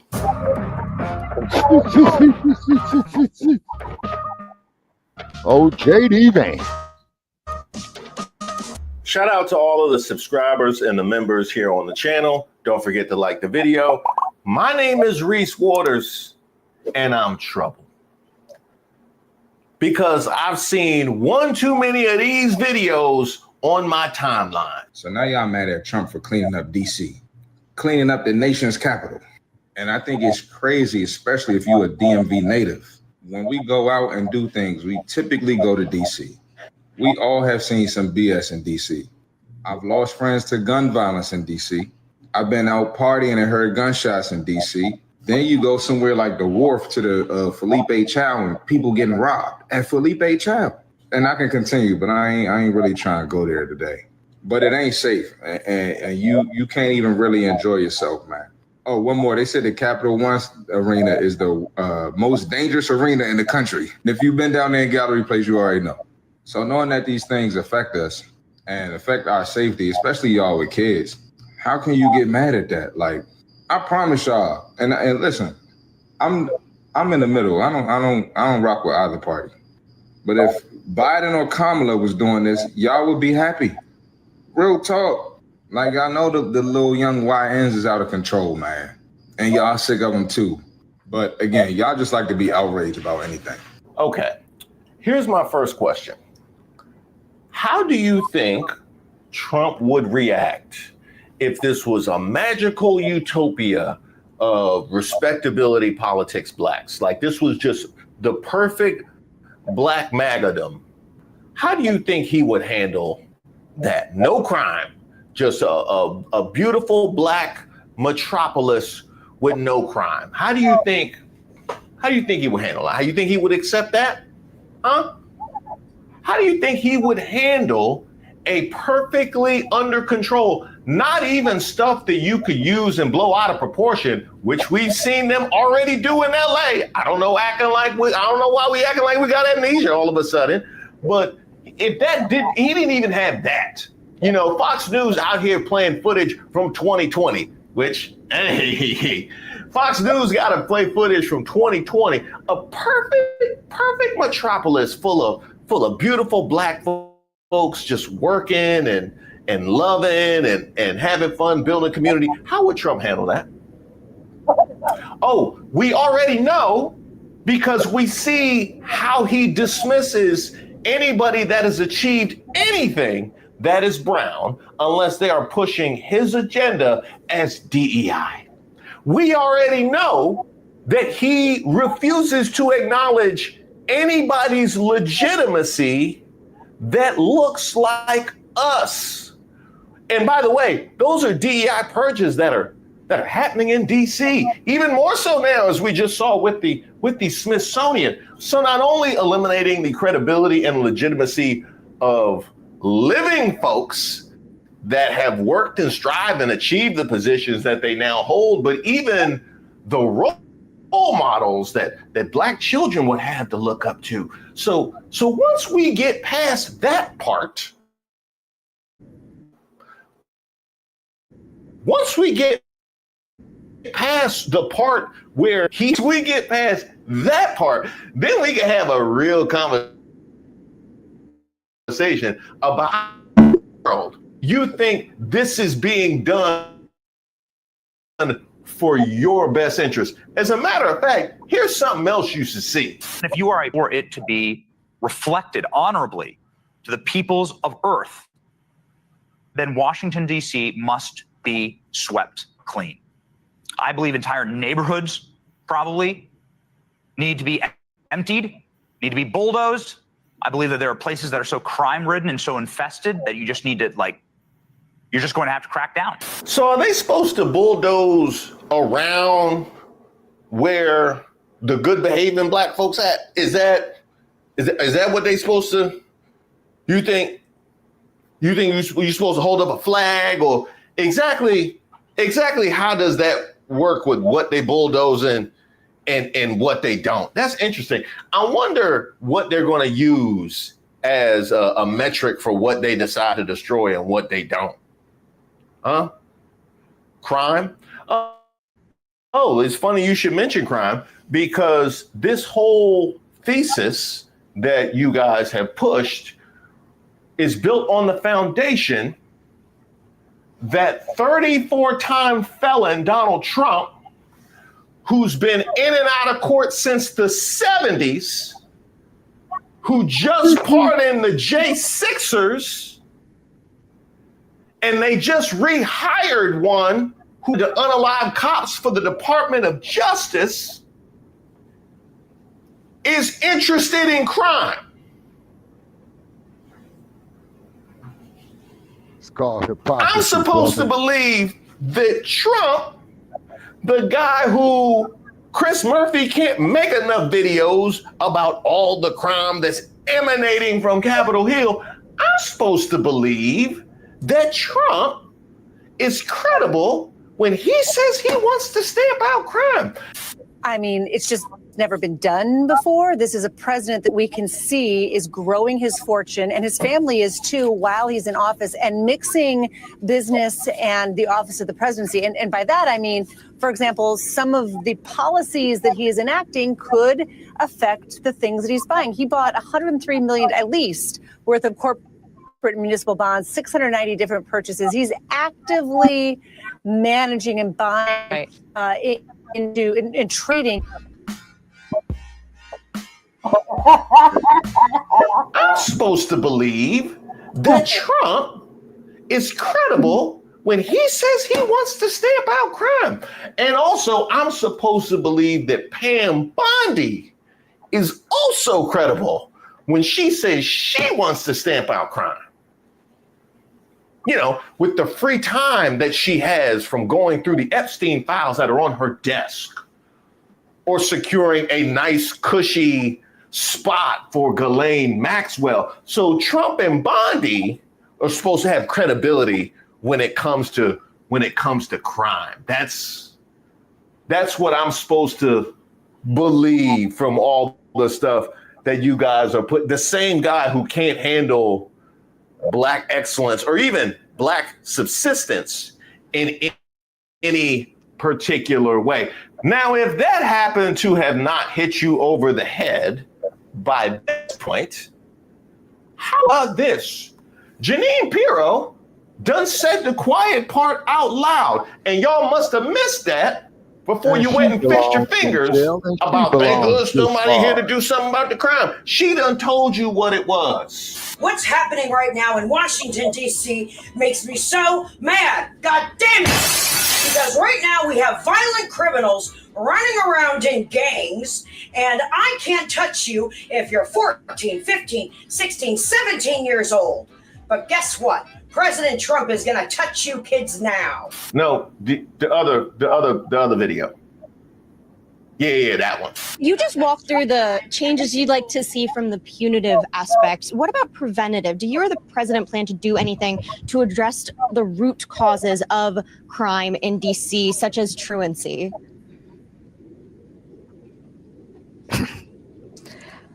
My job is to try to heal the victims and prosecute the criminal. Everybody else can deal with rehabilitating the individual. I honestly am not concerned about why they commit crimes. My concern is if they commit crimes. My concern is the victims of the crimes. That's my job as a U.S. attorney. She has absolutely no interest in crime prevention. She has no interest in any sort of deferment. She has no interest in uplifting the community, investing in the community. We know Trump doesn't. This is about bodies, and this is about providing footage for Fox News to continue to amplify their narrative about Black criminality.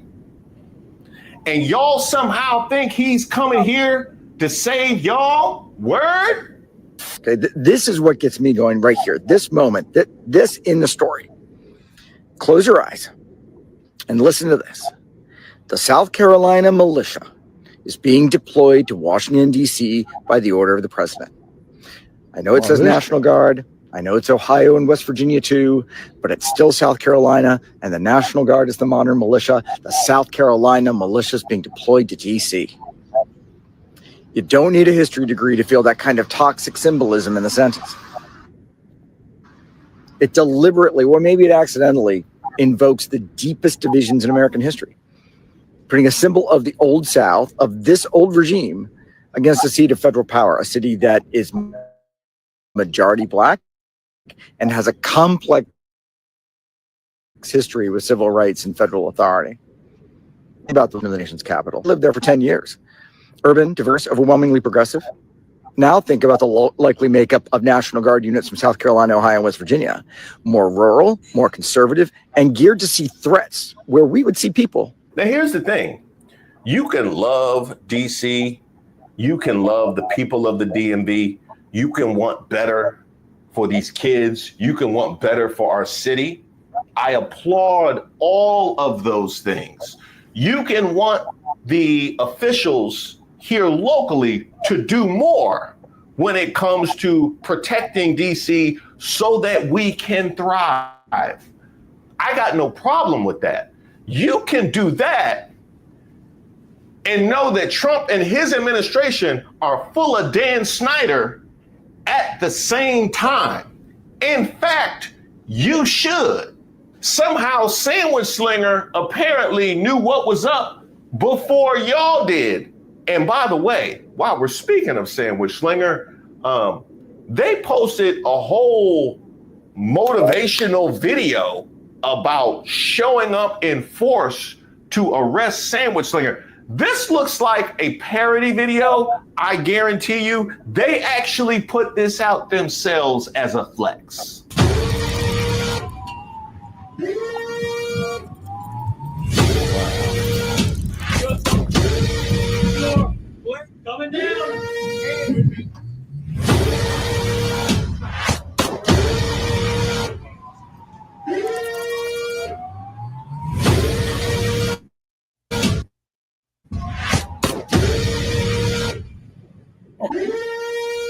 it's funny that they put that out as their, you know, that's their big takedown.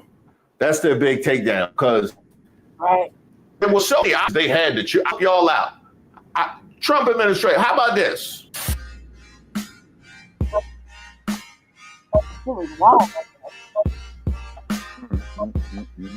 This is bad.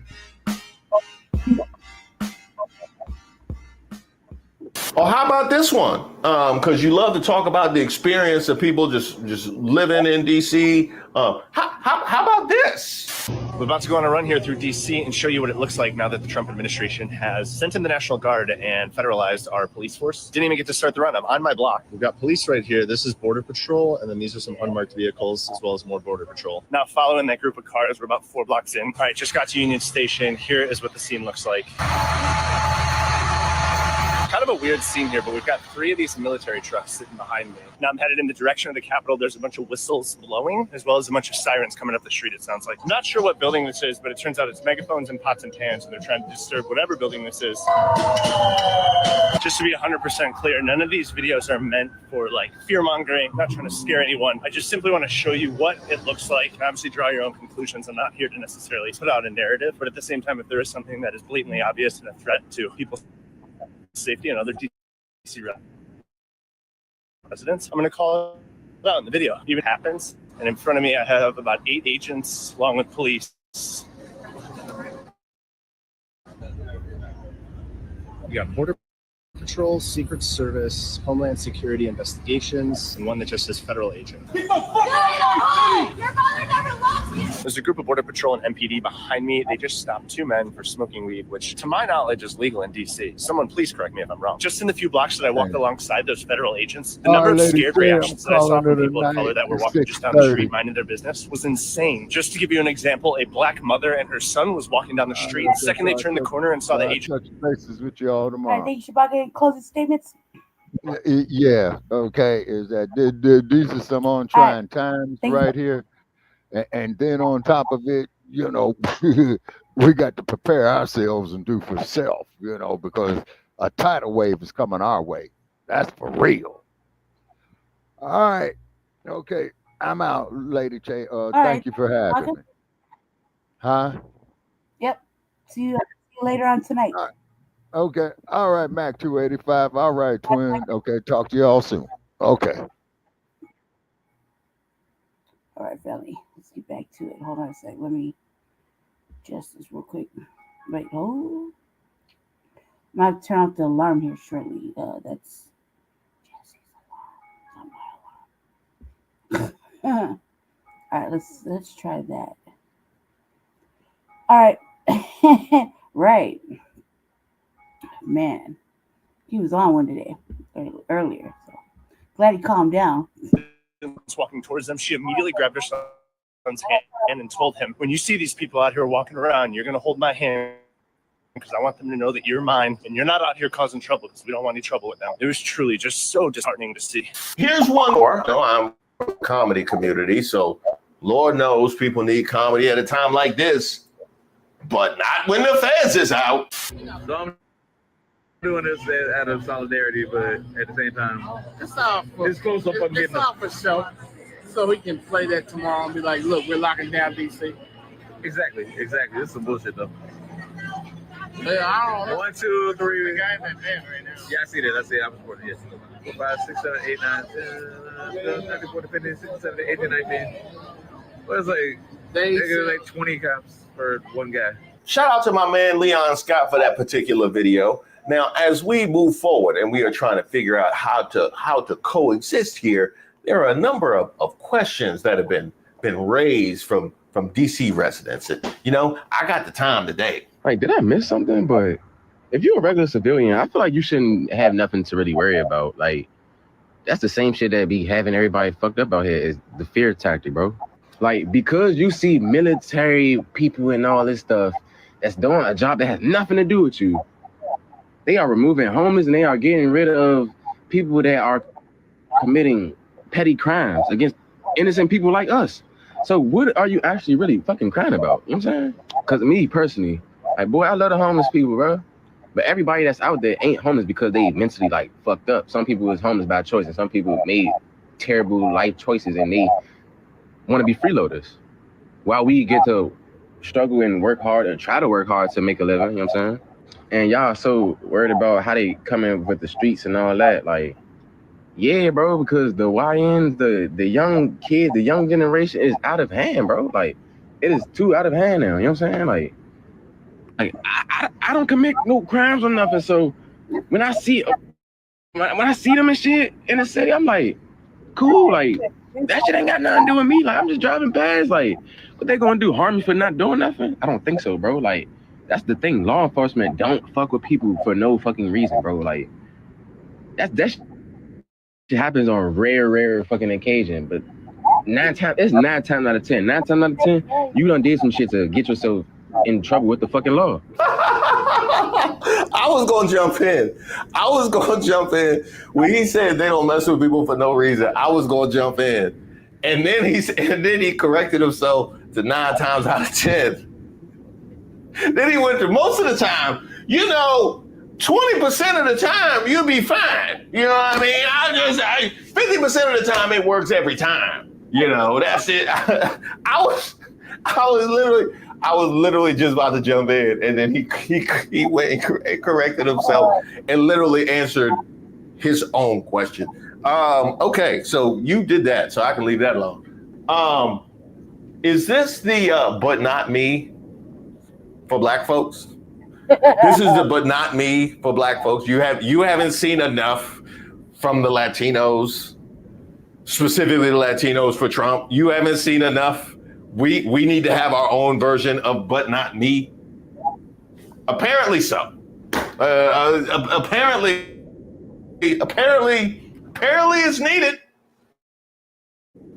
I thought we were past that as black folks, given our history in this country. I thought we were past that level of trust, but do you? How did we go from Muriel Bowser putting a restriction on the youth in the city being able to be out past a certain time and everybody celebrating it? I saw those Washingtonian problem comments. You all celebrated it. To now saying, inside DC's fine, we don't have a crime issue. I'm past a curfew for anybody at any time.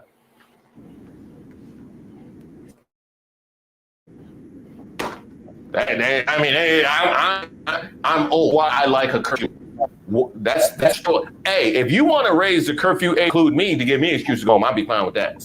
And here's who I don't want to hear say DC is fine, we don't have a crime issue. I don't want to hear it from men because you all are not facing some of the same issues that women do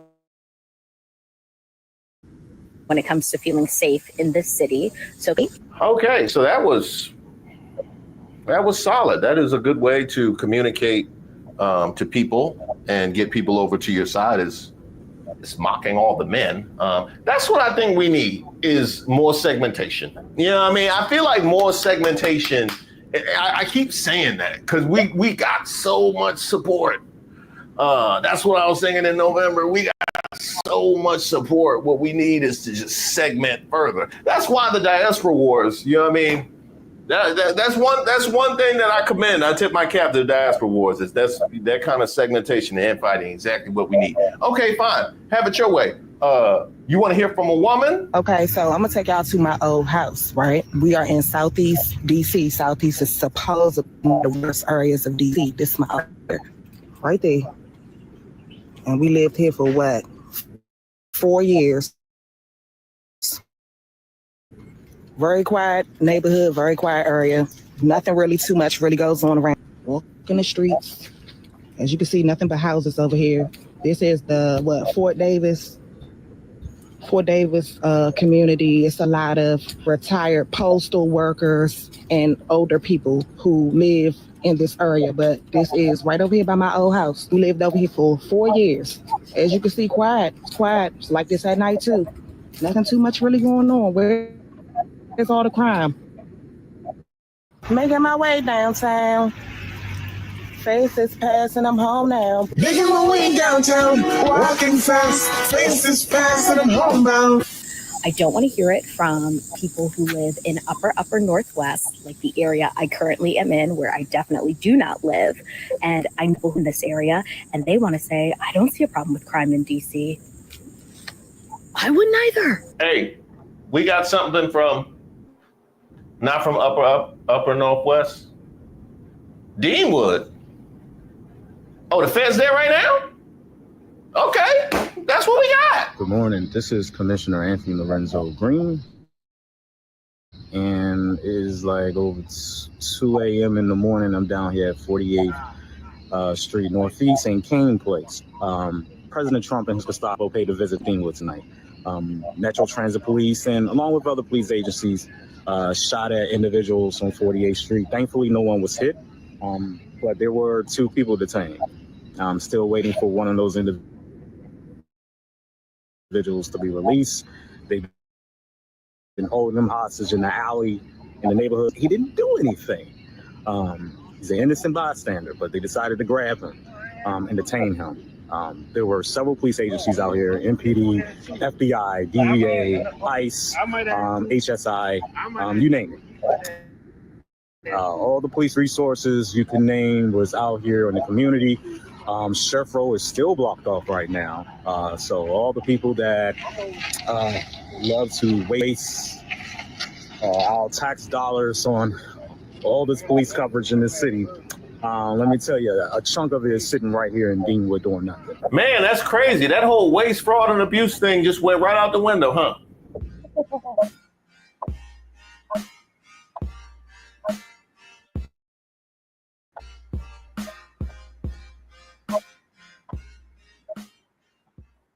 Yeah, I think J.D. Vance took it with him on vacation.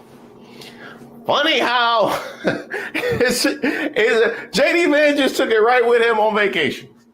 Since now we don't care what the vice president does. Funny how that happened. I'm sorry. I know that was a man, but you have a lot of asks. If you have never attended a funeral or community gathering or actually sat down with someone, a Black woman who has been affected by violence in the city, who has lost someone to violence in the city, I don't want to hear it. There is a population in this city that is under siege by violence. And yeah, the president of the United States is treating us like a political football. But also let's get a little angry at our city council and our mayor because they put us in this position. What were they talking about for the past couple weeks? $1 billion football stadium. What are they talking about now? Oh, thanks guys for clocking in and caring about the residents here. And I saw that video of all those white folks standing outside singing about how much they love DC. Go sing that in Anacostia. Thanks. Now your anger is totally understood. I have no issue with that. As I said earlier in the video, you can be very angry and upset with the current state of aspects of DC, but also know exactly what this is all coming from with Donald Trump and what his end game might be. Because you mentioned him being a community, you mentioned us being treated as a political football, but you talk about thanks for clocking in and actually caring about the citizens of DC. Do you think he does? Do you think he does? Like at all? Honestly, I'm not convinced he cares about the citizens of his house. If we're being honest, I'm not convinced he's cared about another human being ever in his life. So I guess we have that. We can take that solace. But you think he cares literally at all? So what are we talking about? He had to come out and show a picture board of 29 children that were deleted in the streets of DC. There's been a great deal of discussion about crime in the district. And the other day, I wanted to get a sense of what is actually happening in the District of Columbia. I asked for the number of teens who have been shot and by gunfire. I am so glad you brought this up. I am so glad you brought this up because I actually referenced it. Janine Shapiro's motherfucking makeup game has went up substantially since being under the Trump administration. See how she's looking a little bit more made up and polished. So like, that's that good Trump money. this in my prior video about this, because there was a response to this about crime in a great number of areas, specifically red areas that suspiciously are not getting any of this kind of smoke. I'm talking about numbers that far exceed what we're seeing in DC, but magically they get a pass. Now, Jeff Pickme Landry has sent 135 Louisiana National Guard soldiers to DC to address crime. But let me show you what his state ranks in crime. Old Jeff here ranks number 50 in crime and number 50 in the economy, but he got 135 soldiers to send to DC to help them address crime. What makes this a dumb and dumber decision is that this is the middle of hurricane season. We're less than 2 weeks away from the 20th anniversary of Hurricane Katrina, and we got a governor that can spare 135 National Guard soldiers. South Carolina is sending our National Guard troops to D.C. because of violent crime. I've done some digging, and it looks like McMaster should be deploying the National Guard right here at home instead. I pulled up the crime stats from both Neighborhood Scout and crimegrade.org. With those report, DC's violent crime rate has a range. So do several of the cities in South Carolina, but several are way worse on both accounts. Look at Darlington, Dillon, Holly Hill, Kingstree, Orangeburg, and Walterboro.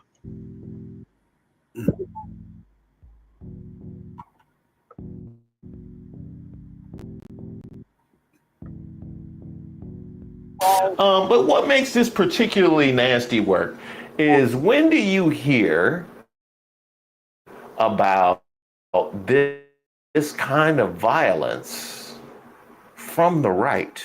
She mentioned that these are all victims of gun violence. Are they going to do anything about the guns? No, they already said, when she was asked specifically about the guns, they're not going to do anything about the guns. Okay, are they going to do anything, more holistic, organic? Are there any kind of is there any kind of investment being made in the community to try and eliminate the need? No, no, they're not doing that. They're not doing anything, nothing else, literally nothing else. And what makes this particularly nasty, as I mentioned, is the only time we hear about this from the right wing is when, as was just mentioned, it's a political football. It's typically to distract away from some kind of mass shooting that happens somewhere. Now they want to bring up black on black crime, or when they want to talk about Democrat-run cities, which is what we're talking about right now. And all of a sudden it's black on black crime.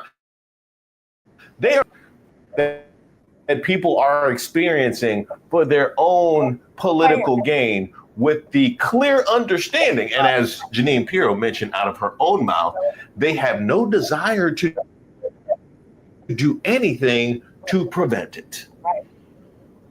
Literally nothing. This all follows the attack of a former Doge employee, 19-year-old Edward Corstein. This was the match. This was the match. This was the match that needed to be for him to step in. Now, do we as a community see the blatantness in it? It had to happen to him for something to go down. Now, something should have went down when you actually got in office. Why not just have the presence? I think the presence should be enough for a deterrent. If I see the army out there, the National Guard, unnecessary. You need to develop some programs, after school programs, summer programs, a way for people to have something to do with their time and to make money. Why haven't that been done? That's a fair question. That is an absolutely fair question. But it's not being done now. Now, is it? So we're going to trust the people that elected folks to do what they need to do, or we not. But we can't keep playing both sides like One of the things that Bowser's got this hard job, though, just to take up for her in this, is that right now home rule is being tested. And the thing that she needs to do, and has always said, is her top priority is to protect home rule for the district. And sometimes painting over Black Lives Matter Plaza that she painted in clear defiance of Trump and then painted back over it because she's just trying to like, hey man, we just trying to like get by and build another stadium or something like that. Crime exists? Yes. Does it exist everywhere? Do we need the National Guard coming in? No. Do I want to walk down G Street, H Street, 5th Street by Union Station and see 20 cops on any given day? No, that's overreach.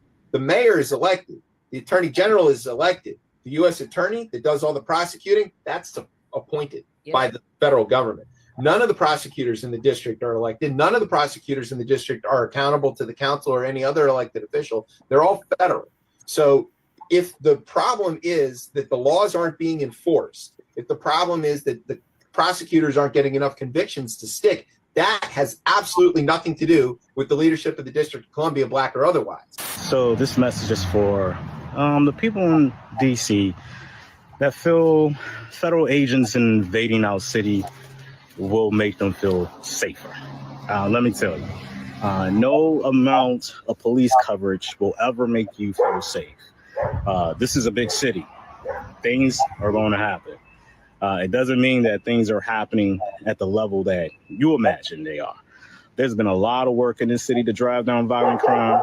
A lot of people that truly believe in the mission to interrupt violence in this city and actually get out and do that work. You know, and a lot of that work, I love to give the credit to police, but really it's community members, right? Community members who've always been committed to the safety of our neighborhoods through actually attacking the root causes of why violence happens in the first place. Because the more information you know about something, the more options you have to address it. We can do better and we can be greater than what we are right now. So I urge people to really think twice before they open their mouths on social media about Washington, D.C. and what we need to do about public safety. Because some of these comments are sounding very traitorish, right? Very traitorish. I already know I got at least 2 neighbors that have either been sending tweets or, you know, emails to federal agencies. I even saw one tweet when a guy tweeted at the ATF like, oh my God, the police in DC are scared of black people. Why the hell would you move to one of the blackest neighborhoods in the city and think that it's okay for you to get up on Beyonce's internet and talk about how the police are scared of black people in DC? But that's what happens when you come, you know, to a gentrifying neighborhood like ours, where you have so many people that love this neighborhood, that truly make it one of the safest, most laid-back neighborhoods in the city, and that's Deanwood. But you got certain folks who just want to push the natives out, you know, and you see it. That's not on all newcomers. Trust and believe. We got some great people that moved to Deanwood. This is an amazing neighborhood for families, and everybody knows it. But we got some folks who ain't about that mission, who ain't about building for all. They just want to make it 14th Street or change it for whatever they want it to look like or make it a suburb. This ain't what DC is. So I encourage. Fairly, I got 2 more to show you, and they're really quick, and then I'm gonna call it good because it's probably like 7:30 in the what's like 8 o'clock here. And yeah, you hear him snoring. Like I look at it like, God damn, man. I was like, feel like maybe I should lay down too. But we got 2 more on the really short, so let's get into this Chinese robot thing.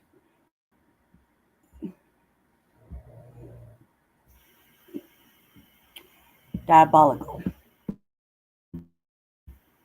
China is reportedly developing pregnancy robots. Yes, you heard me right.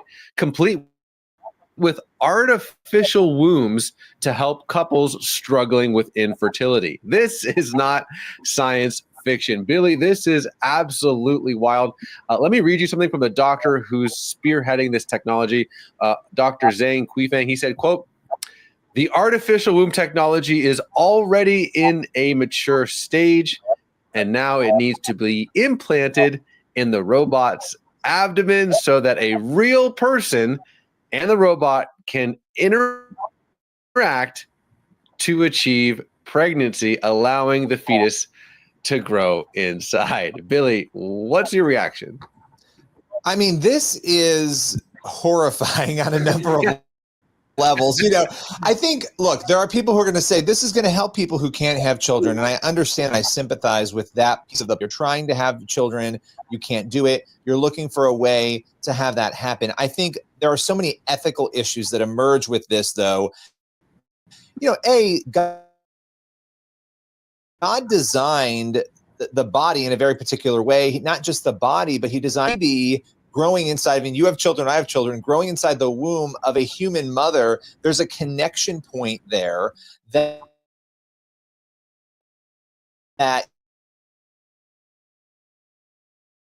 you want to see happily, and we have not seen this yet. It could happen. I think we know that science is at such a fast speed that it won't be shocking to see this happen.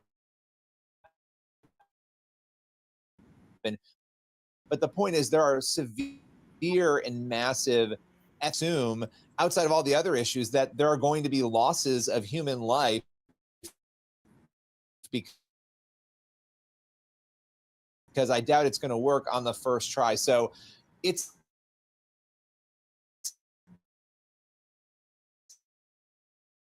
a little living person. My wife finds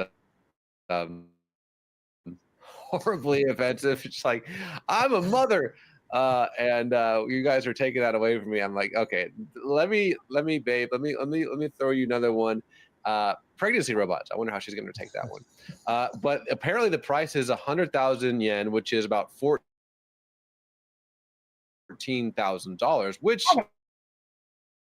afford that. You know, to your point, if this is a much cheaper option. Now we've talked about, you know, infusion, all that stuff, but now we're talking about non-human relations, humanoid ethics. It's a whole new can of worms. You know, I was thinking like, God, like, you know, what's a Bible verse that I don't know. Like I have to start from square one. Like, okay. All I can see this turning into is the robot saying, my baby. And train up and just full blown fucking, what you talking about? My baby. This is mine, not yours, mine. You know what I mean? And you're just like, but it's mine. And next thing you know, you get flung across the wall and, you know, motherfucker train up, jumping over you 10 feet, holding your motherfucking child, talking about mine. And you're like, oh, cuz this is all bad. That's all I can see. I can just see it as a motherfucking nightmare talking about my baby. My baby. Fuck you. Mine. You know what I mean? Because, you know, do you see how the robots are now? Same. Robots creating, or at least facilitating, human life. Like a football. I don't know where that is in scripture. So Billy, maybe in closing, like, how do we even start this conversation from a biblical ethics standpoint? Yeah, I think we have to start with prayer and understanding. A lot of times when something isn't going the way we want it to in life, we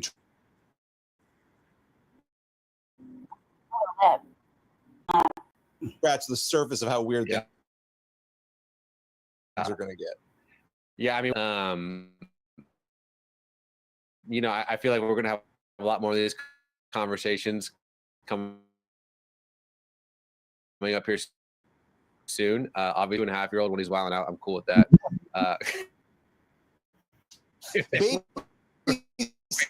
Exactly, Billy. I appreciate your time. Even with that, motherfucker, you're just like, look, I clean this motherfucking house. This ain't your shit. You just say this is just like a bad movie waiting to happen. I thought it was gonna be more salacious. I was hoping. At least the article like that I read was like way more interesting. Ew, what's this? All right, one more, okay?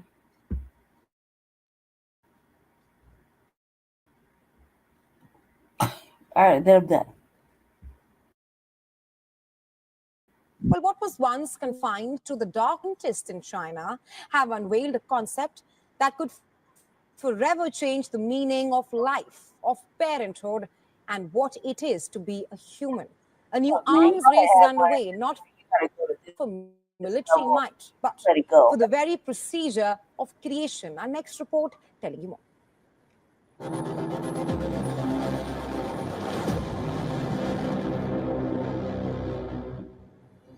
Imagine a world where the act of pregnancy is no longer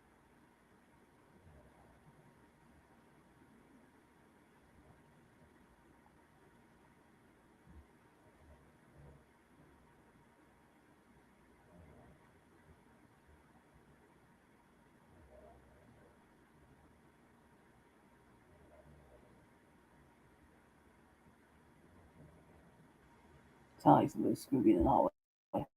a human experience, but a technological one. A world where babies are grown in a sterile, artificial womb inside a machine.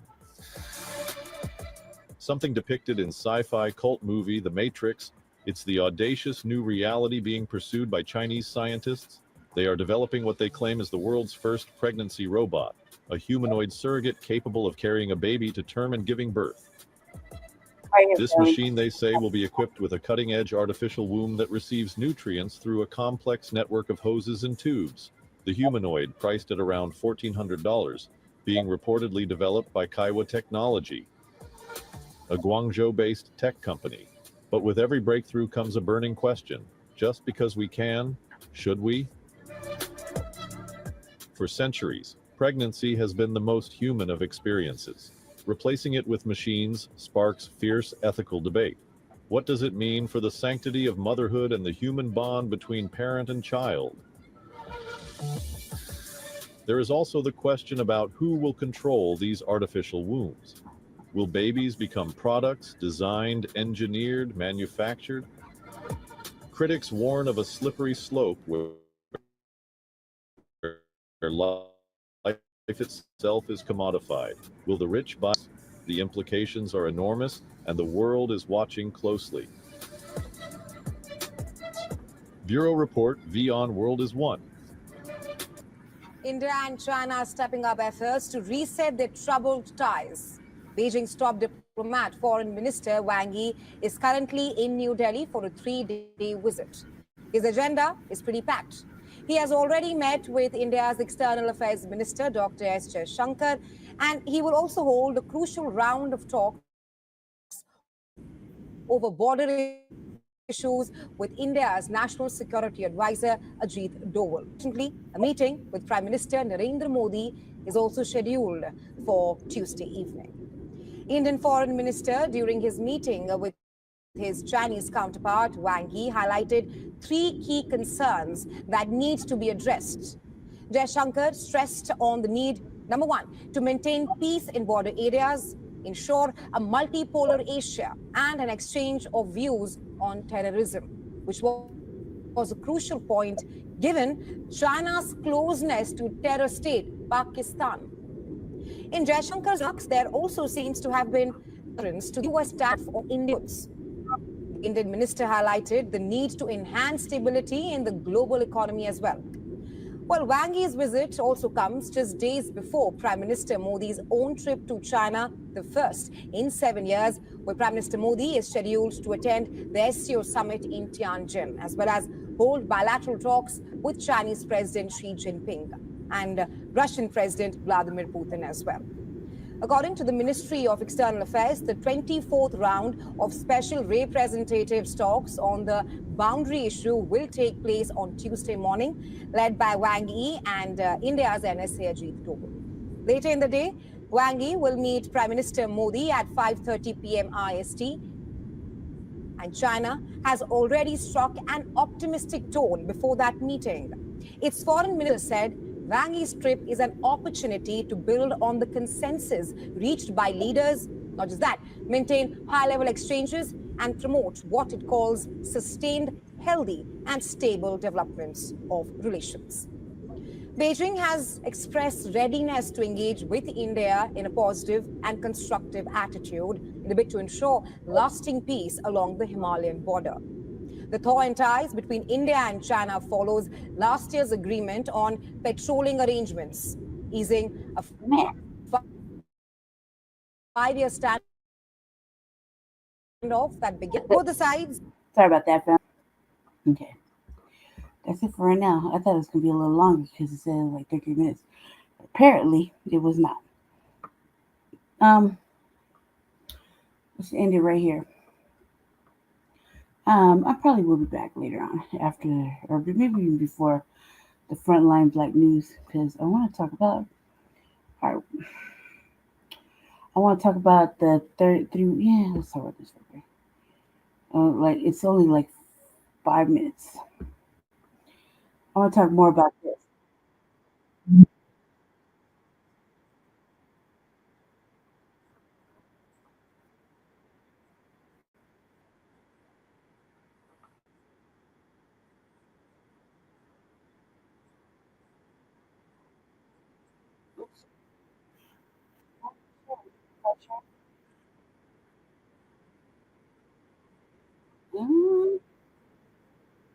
Listen,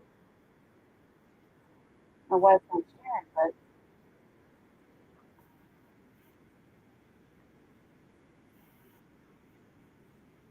my fault, family.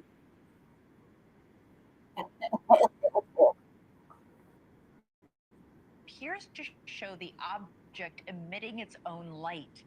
The object also appears to lack something that all comets have in common, and that's a tail.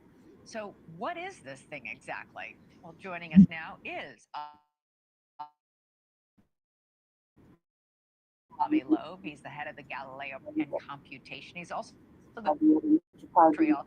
Great to have you back on the show. So, you now say this is not only an alien spaceship, but it's nuclear powered? Why are you saying that? Talk more about this. Well, thanks for having me. First, I should say that if the light that we observe from this object is reflection of sunlight, its size, and there isn't in rocky material that size earlier than 10,000 years from now. So the question is, what is it? And its orbit, the trajectory that it takes, is aligned with the plane of the planets around the sun to within 5 degrees. That's a chance of 1 in 500. And moreover, I thought the Hubble telescope was no more. The Hubble satellite. I thought we weren't using that no more. Perhaps it was designed by some intelligence. That's something steering it. Not necessarily, but the trajectory itself was chosen to be such that this object will pass close to. Timing of its arrival is perfect for that, with a likelihood of 1 in 20,000. Doesn't look like it's a random occurrence. The size, the trajectory, the fact that it comes so close to 3 planets in our solar, and actually it comes closest to the sun on October 29th, when the Earth would be on the other side of the sun. We won't be able to observe. I'm analyzing right now the best image we have of it. We don't have any evidence for gas around it in the spectrum that was taken, but we do see some fuzz, some halo of scattered light around it. We're looking at the image now. What does that tell you, that halo of light around it? Right. So usually for comets, you see a cometary tail trailing the objects from behind because it's being pushed by the radiation from the sun. The dust particles are pushed to be behind, to lag behind the object. Is what we are seeing is in front of the object. I'm analyzing first if this is caused by dust. The amount of dust is very little. Over 6 months, the amount of dust that will be ablated from the object to generate this glow is just less than a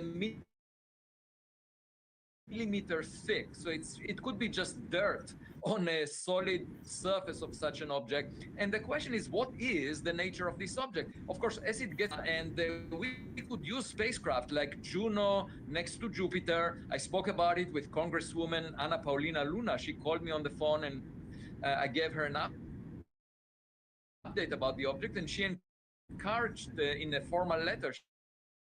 she wrote to the head to encouraging NASA to use Juno, which is next to Jupiter, to come close to 3i Atlas when it will get there on March 16th, 2026. So Juno could gather some data, take some pictures of this But it's thing? on the other side, right? Yes, but also a camera that is next to Mars, because this object will come very close to Mars as well on October 3rd, 2025, and it will be within a distance of 29 million kilometers from Mars to watch Mars. But I encourage the team that operates it to look at 3i Atlas and around this object,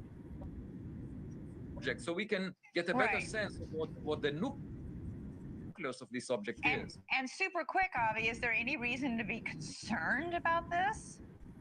I think we should, in the future, have some international organization that decides how to respond to a visitor to our backyard, because that visitor may enter through the front door. Avi Loeb, fascinating. Thank you for watching. Subscribe below and download our News Nation app right now on your phone, and you will get fact-based. Sounds like some old bullshit. Like, how have you responded to aliens and UFOs in the first place? I mean, like, they'll act like we don't know anything about, like, Area 51. I'll just throw that out there just as one example. So how would you respond before? Come on now, it's too much. Anyway, I want to talk more about it. I want to explore more about it because it's kind of like a topic. So I kind of want to see a little bit more about it. Yeah,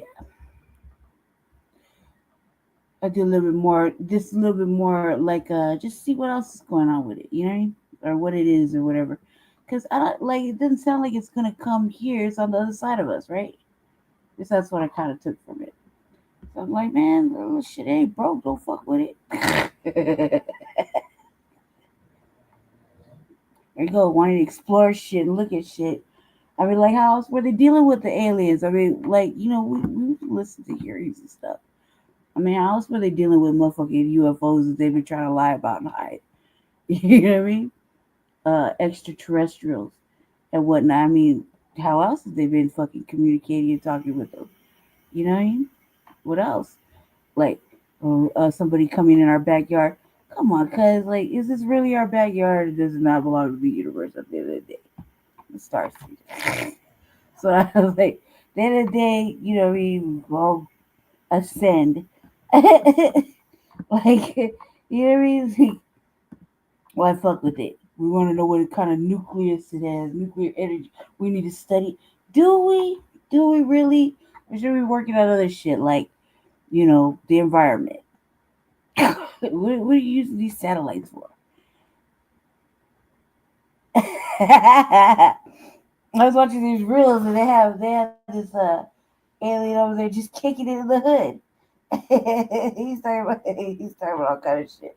They kind of with an alien face in the hood. He's over there at the club dancing.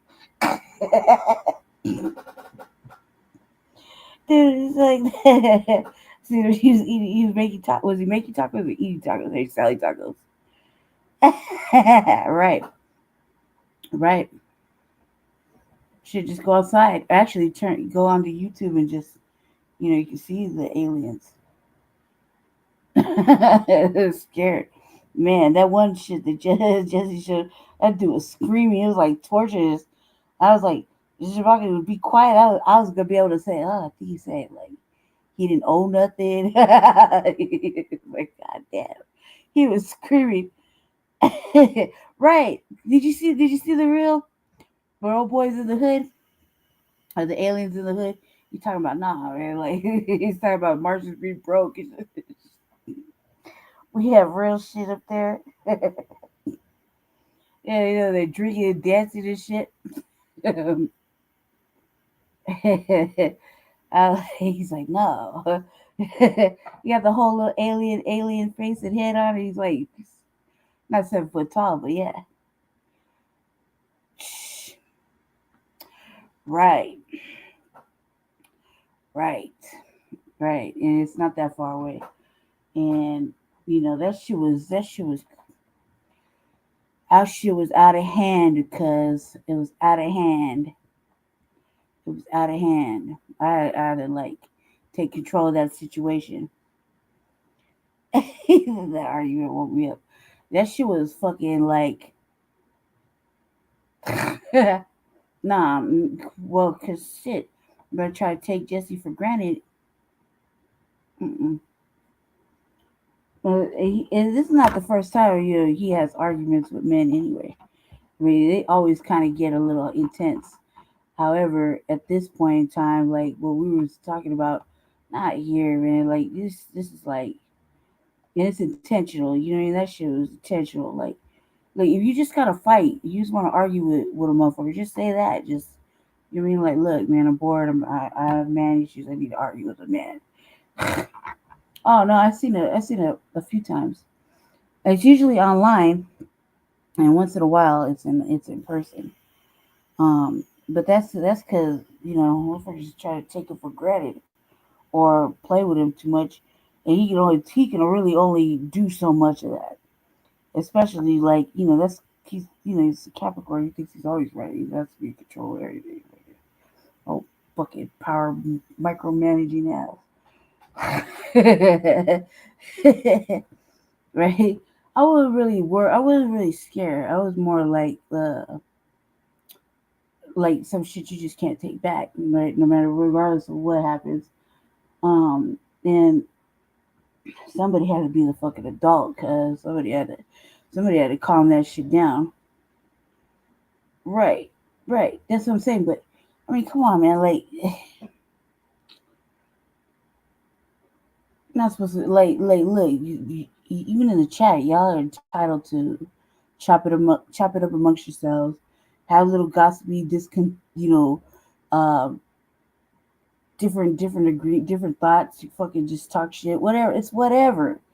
You know what I mean? Like you already know half the time I'm not even looking in the chat or whatever, right? Oh yeah, no, dude, them white supremacists don't even get, they don't stand a chance. Like, I remember when me and Jesse first got together, I was like, I was drinking chocolate milk in his house. I'm not supposed to drink milk, period, right? And he was arguing on a Zoom meeting with like 15 fucking white people. And he was talking about how we don't need police and that all they do is protect property. And he was going off on these fucking white supremacists on a Zoom meeting. And he's like the only one you like standing up talking shit. Right? I was drinking this chocolate milk because I wasn't supposed to be drinking chocolate milk at all. He had headphones on, right? I'm waiting because we're supposed to go somewhere. Right? So I'm waiting for him to hurry up and get done with this little meeting. And I'm like, man, ain't time now. Just hurry up and give him the fucking business. Oh, you go kick it. I'm thinking to myself, right? And I said it's like because I can't drink. I'm like lactose intolerant. I swear to God, man, that motherfucking chocolate milk was hot killed, right? And I was eating donuts in the corner, like way in the corner of the room, right? I was eating these little donuts, and I was like, drinking this milk, right? And it was like this big. I swear to God, it was just a little tiny thing, right? I chugged that motherfucker. I was like, ain't time now, cuz I'm thinking to myself, right? I swear to God, he had headphones on. In this house, the motherfucking volume is like sky high. I can't even fucking think. Like, and he'll be doing like 5 different things with the volume, like listening, headphones, looking on the phone, and watching watching the internet. I can't even function. I gotta watch a movie or something. You know, I can't do this shit all day. Like, you know what I mean? He says I'm practicing escapism. I'm like, dude, you don't need me to stay angry because I'm like him. I get like that too. You know what I mean? I get like that too, and I can't be trusted. So I'll start throwing shit. Really fucking, I'm like that, right?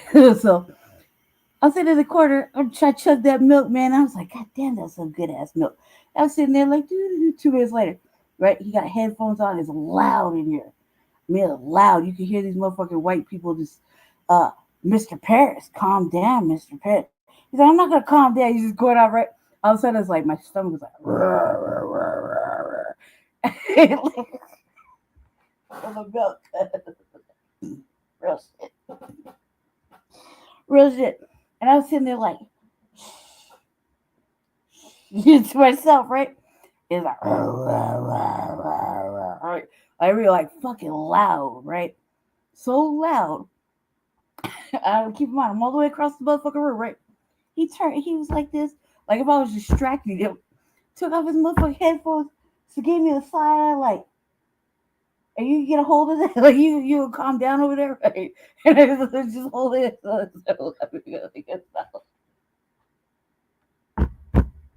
Even to this day, it's just funny. Right? Because he got a whole fucking fridge right now of chocolate milk, guys. A whole fucking fridge. I had milk since that day. I really am. I was like, he literally stopped tucking shit to fucking pull his headphones off to make sure he heard my stomach growling all the way on the other side from the fucking milk, because it sounded like a fucking whole lie. I was kind of embarrassed, right? Because I don't know where it came from, right? It's like, I know chocolate milk.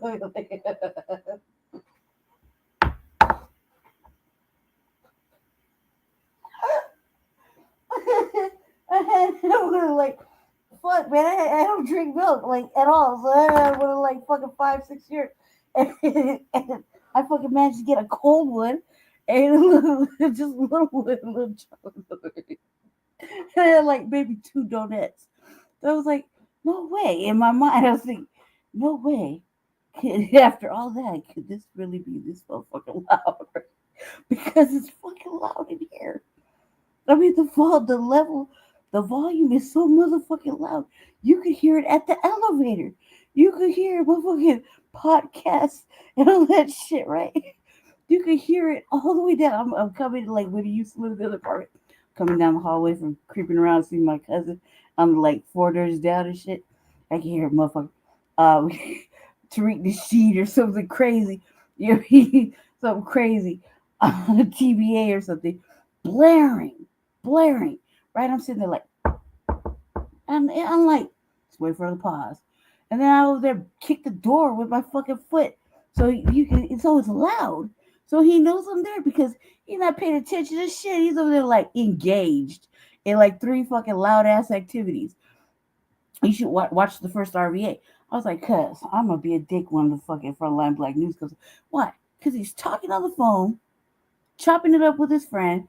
His headphones are blaring Jay Militant's channel, right? Jay was over there watching football. And I don't know what else he was fucking doing, right? And I'm sitting there like, you see I'm doing a show, cuz. You see I'm right here, right? Take that shit up, man. What the? All right, cuz. Payback's a motherfucker. Right? I'm thinking to myself, right? They're like, yeah, it's fucking loud in here. It's loud everywhere. Like, I'll be looking at him like, God damn it, don't you have headphones? Like, can't we just share the space, cuz? No, it's me always making concessions. Yeah, shout out to Jay. Jay was busy today. No, he's just selfish. Cuz he's selfish. He's a Capricorn. It's got to be his motherfucking way or no way. And I'm like, yeah, sure, right? You know what I mean? Like, I have to put up a fight. And then later on, I'm like, man, fuck it, I'm tired. I'll give up. Right? Because he's a Capricorn. I'm a motherfucking Aries. I want to do my own shit. I want to fucking mob off in the middle of the night, just drive around and fucking go to 7-Eleven. Right? Well, you see what I'm saying? I want to drink. I want to laugh. I want to giggle. I want to fucking dance. I want to have fun. And he's like, you know, it's 7 o'clock. You know, it's you know, it's Saturday. You know, it's Saturday. You know, we got to watch up. You know, New Black Media time. Are you going to get off the computer? It's almost time for me to type up the show. It's New Black Media time. When are you going to get off the computer? Is it almost done? Damn, you've been on there for 7 hours. When are you going to get off? That's what I had to deal with last night. I was like, man, motherfucker, you don't leave me the fuck alone.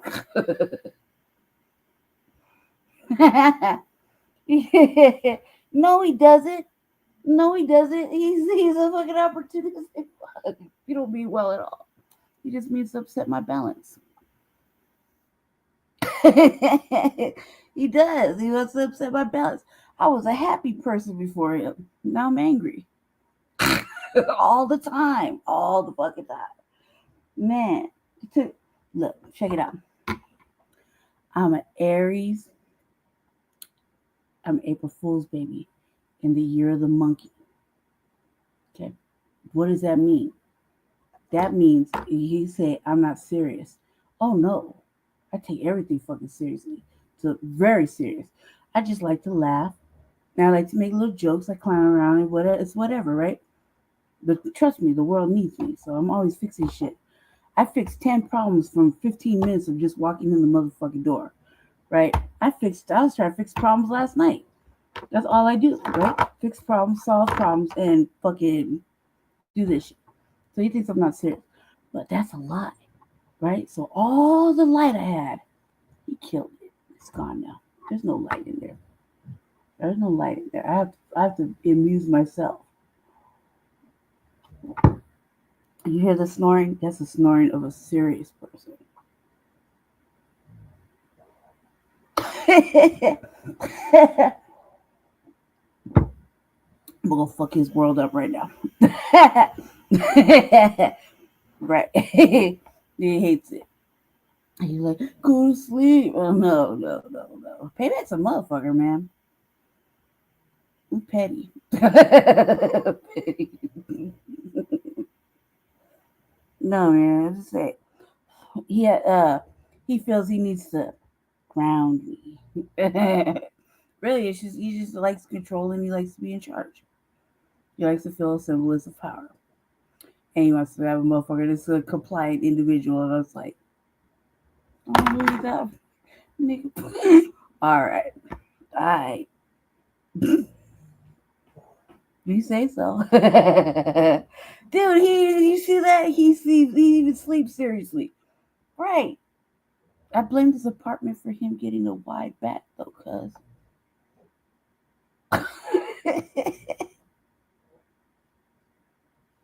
You're cooking and gaining weight. Like for real, like I have to say, like you can't be heavy, like too heavy, because physically it's too much. He doesn't, I've been fucking with him. I told him that. I said, I blame you for getting this apartment. Your back got wider. You got more rotund. He did, right? It's Fat Boy Summer. Everybody's gaining weight. I was like, what is this? What is this? This is the first season where I've seen everybody gain weight. Like they've been locked up and shit. Like, like I said, I blame this apartment. I blame this apartment, God damn it. He in here cooking. He happy. Dude, I came in here, he was all smiling and shit, cooking and shit. I was like, fuck wrong with you? Like that. It's just straight up. I've been like that all like there's something up with him. I'm like, why the fuck you smiling, guys? What the fuck's wrong with you? Are you sick? What you up to? What you fucking up to, cuz? He's like, I'm just in a good mood. What the fuck for? Like that's how I've been all night. Like, it's a trick. Like, I can't get comfortable. He has me living on the edge every fucking my life for 5 years, living on the edge. Like, it's happy. It's like, or it could be fucking turmoil. So I had to calm that shit down with them yesterday. Because if they continue to beef like that, that shit will carry on to the next day. You know what I mean? Because he holds on to that shit for a minute. You know what I mean? Well, that's because I took him aside and I fucking, gave him the reality speech. Look, you gotta trust the mate, right? No, I don't lead you. I won't lead you no wrong. I tell the straight truth. I say, I just calm the situation down. You know what I mean? Right. No, he's a fucking thug. Like he's a fucking thug. No, I'm just kidding. but he doesn't like to be played with, man. That's the thing, and like sometimes men need to argue and shit with other men, but just be honest about the shit, like that's why I'm like when he's happy, I'm like I don't trust it because he's always like upset or he's always serious, right? So he was all happy and cheesing and shit, grinning, over there making mac and cheese and shit. I'm just like, fuck wrong with you, cuz? What you on? What's going on with you? What you up to? What are you up to? Like that, right? Right. No, we started it together. We started it together. That's why it's easy for me to be all upset like this. Because it was reality. It was reality. It keeps saying to him, everybody keeps telling me I'm in my purse, but I'm the only motherfucker that can be. I'm a girl. As what I was saying was reality. And I had to calm him down, man, because really, at the end of the day, nobody has to deal with him but me. That after everything said that, right?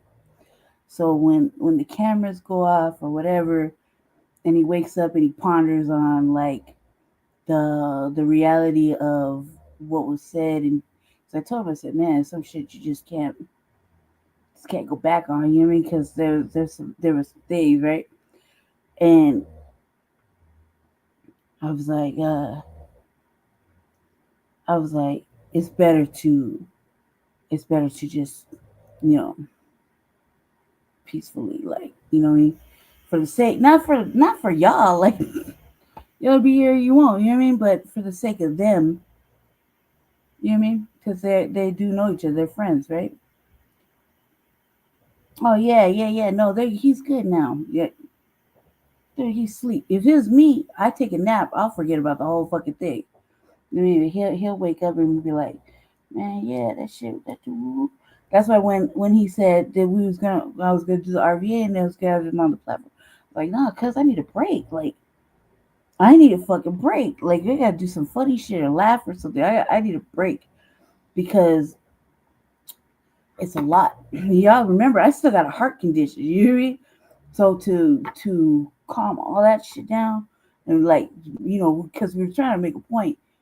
We're trying to have a real life discussion, in the reality of it, and you have new guests, new people, you know what I mean, and or whatever.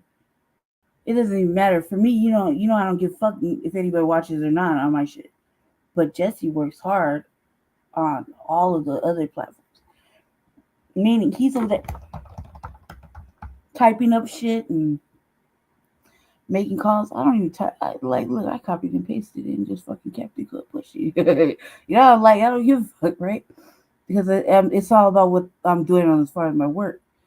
So what I'm showing you guys, you know what I mean? Because like honestly, if I had to repeat everything that everybody and their mother does, y'all probably would never learn anything new.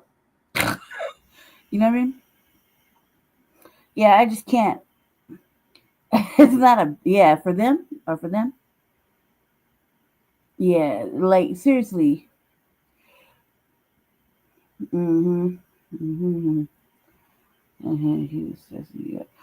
man, you didn't give a fuck. You see, he didn't give a fuck. You see the interactions. Is that's just set in his ways. You know what I mean? And you gotta you give him a little grace to the extent of look. Now you just doing some intentional bullshit. You know what I mean? It ain't even. It's not even funny. Just say you want some bullshit. You just want to fight. Cause then motherfuckers know how to maneuver. But then you just come out left field with it, and then you just kind of pressing the issues, and then fighting with the chat. Like we can only say, look, so and so is like a family member, right? And so went out their way to give Jesse a proper system, so he can actually do his shit. Like went out his way to give him like one of these, right? This is mine. I got the good shit, right? It's just that I got good shit. So you go, this is my mic, right? I just brought it from my crib because it's clear, it's crisp. You know what I mean? And I just gotta keep my shit by me, right? And his mic is like falling apart, right? Okay, fine. Right? So if so and so went out their way to give Jesse one of these and one of these, then that's a contributing to the betterment of the Frontline Black News, right? This is mine. This is mine. I got different shit, right? Okay. Mine came from a way different type of experience because person who gave me mine wanted me to evolve on my own shit. Okay. And I just, you know how I feel about I'm like kind of, motherfuckers be fucking with me regularly. So it's kind of like whatever with me. Some days I'm in the mood, some days I'm not, right? Well, so if somebody gifted him the materials to advance his platform, our platform, to make it crisp, to make it better, then that's a contribution to the Frontline campaign, the Frontline Black News, right? So, if so and so also in the worst crises was able to hold a motherfucker down during some acts of racism and terrorization inside of a hospital, well, the husband had to leave and go home. Wasn't there to look out for me while they abused me and whatnot. Then, him and Bianca did the doll a fucking a service, like a fucking family thing. Only family people would do that, right? So all that extra shit is unnecessary and it's offensive to us, right? So as people like say, okay, so if you say, oh, I vouch for so it's like a family member, why press the issue, right? Why press the issue? And my heart's filling up with fluid. Why press the issue and keep antagonizing and calling that person names such as that, right? Because that's like that's an ugly jacket, and it's not true, not even a little bit, right? And there's nothing to prove when in all actuality he needs to show and prove, you know what I mean, versus the person he's calling names, right? That's how we feel. So yeah, no, my shit is gold. Like, dude, once I plug it in and I power it on, and then it's hooked up to his janky little speaker, but that's just shh. I got the shit set up at the house because when I went to the hospital, everything shut down. So I've been trying to get the financials back right, and it might work out soon. I thought it was gonna be easier, but tax people want to fuck a motherfucker left and right, and they're gonna make me work for it again. So I'll keep putting in the work and doing the work that I have to do because it's not fair for me. I have to suffer a whole level of poverty when it comes to this. The struggle is so fucking real for me. But you don't see me doing any of that shit. See me asking, begging, none of that, because if it's meant for me, it's meant for me. It's meant for me to do. It's meant for me to do. And I know how to get it. And so I will. Shit. I ain't tripping. That's why I do the RVAs like I do, like back to back or in the same kind. Like, whenever I have a chance, because Jesse does 3-4 fucking Frontline Black News parts, depending. Then you got 2 shows of Shabaka, like Tuesdays and Fridays. So I gotta get in where I fit in. You know what I mean? And so yeah, that shit was way too much, because the level of work that goes in to the backside of this, he does. Meaning he types his show and Frontline Black News. Types them up, He calls him to make sure he's on time, and he shows up. He sends the link. Then he promotes it. You know what I mean? That's a lot of motherfucking work. I don't do that for my shit because I kind of like, I got motherfuckers always fucking with me about stupid shit, so I don't even want to do it. Right. It is. And that's the whole reason, like, for me on the RVA, when my sister gave me all this stuff, she wanted me to take the RVA to a level that she knew I can do because she just knew I had it in me, right? She gave me all this stuff. And brand new shit. She just went out her way and bought that shit for me. I've had it for like a year. And I didn't want to use it. And the rule was not to let him touch it, right? Right? So, I kept my shit. I was like, practicing on it because it had all this stuff for me to practice on. And I had it all set up. And then, I would unplug it when he showed up and let him just like struggle over there because, he makes me struggle all day. Right? So it was like, whatever. And then when he got gifted his was like a little bit different from mine. And over time, wires get broken, shit starts to fall apart. And the wire to the mic frayed and was like really, really weak. Like you could see the wires from the inside of it. Like it just started to come apart. And it wasn't as effective. And then I was like, man, I'm going over there to do the RVA, and I'm tired of watching you. Like, man, you know what it's like for me to live with him, and he gets everything, and I have nothing, right? And I do a lot of motherfucking work. I was like, yeah, no, I'm fucking tired of watching you fucking showboat. You take my shit over there, and you can just right? And that's how that went down. And then I would bring it and let him use it when I'm here, and then I take it home with me. You know what I mean? And then he uses it when he's over there at the dollhouse. And then, it's just whatever, right? But he was given to him so that he can advance the platform. So he, and the said person helped him fix the laptop so it wasn't made. Remember it was like, remember it was making all that noise? So that person helped him with that to better the platform. So things were crisp and clear. So, those are serious contributions. It's not just paying the over exuberant fucking streamer. And it wouldn't have to be like that if people would just fucking listen to me. You wouldn't even have to pay that much if you just fucking listen to me. We have enough motherfucking people with streamers. You could just easily take $10 from each motherfucker. You ain't got to carry that all alone.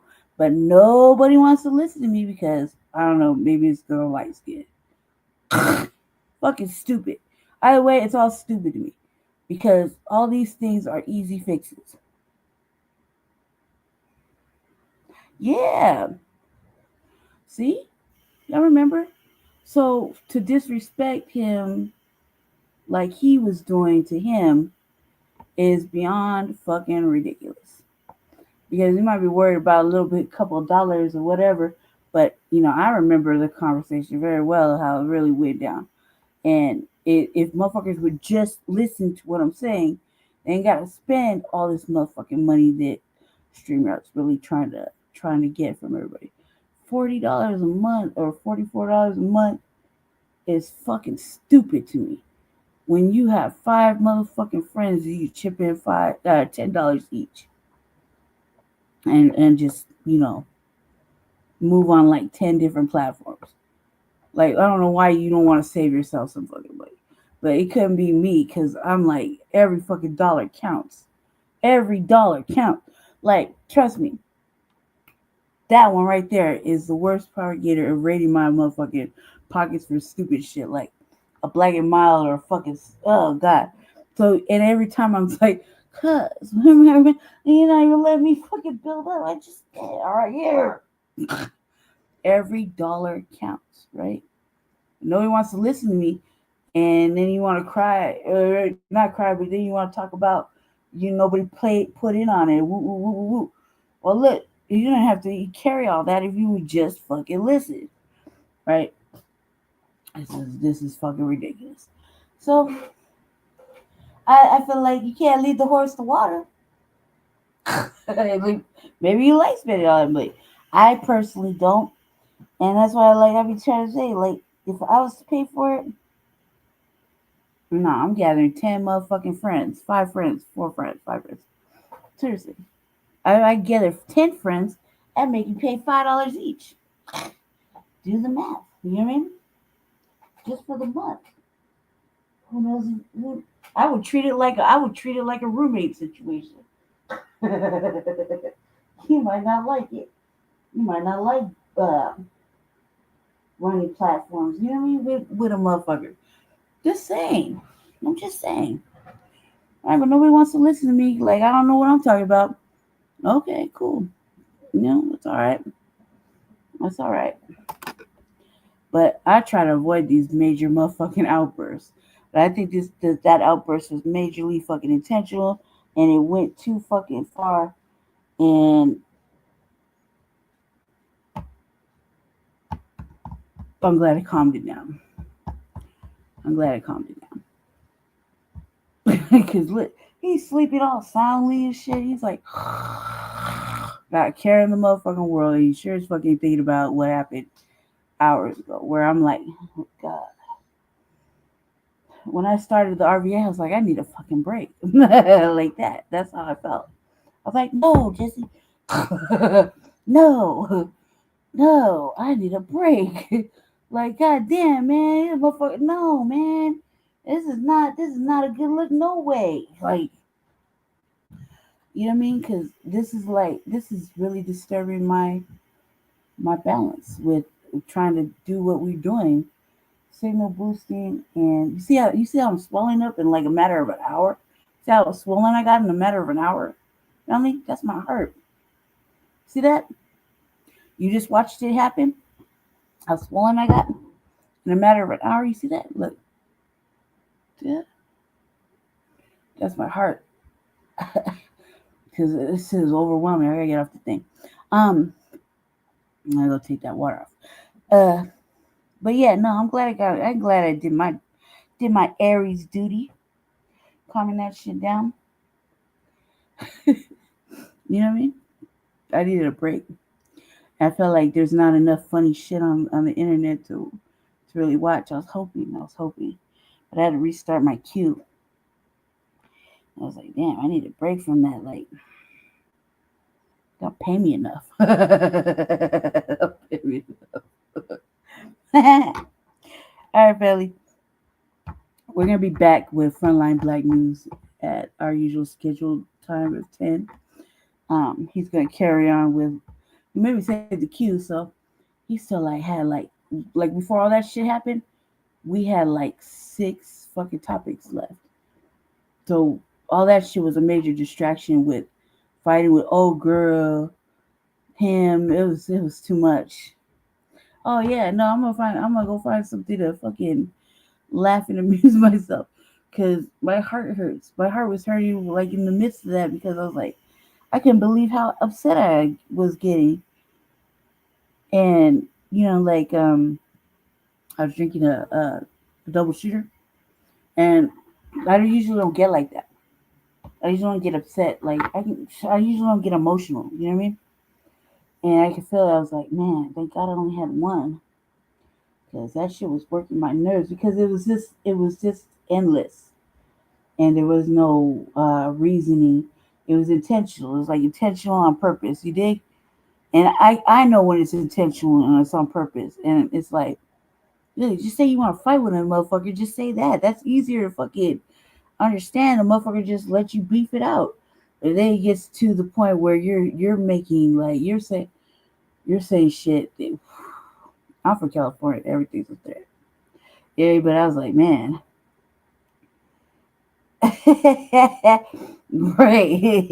Right. And I kept telling him to chill on that, because he can't help him. Jesse can't help himself on that. I was like, just let it go. Let it go, cuz. Just let it go.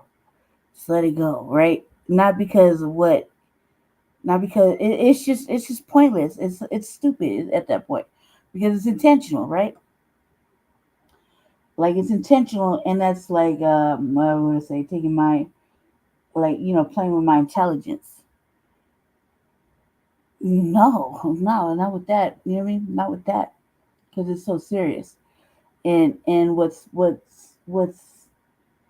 happening is like ridiculous work. It's intentional. Like that shit is intentional. That part is intentional. You know what I mean?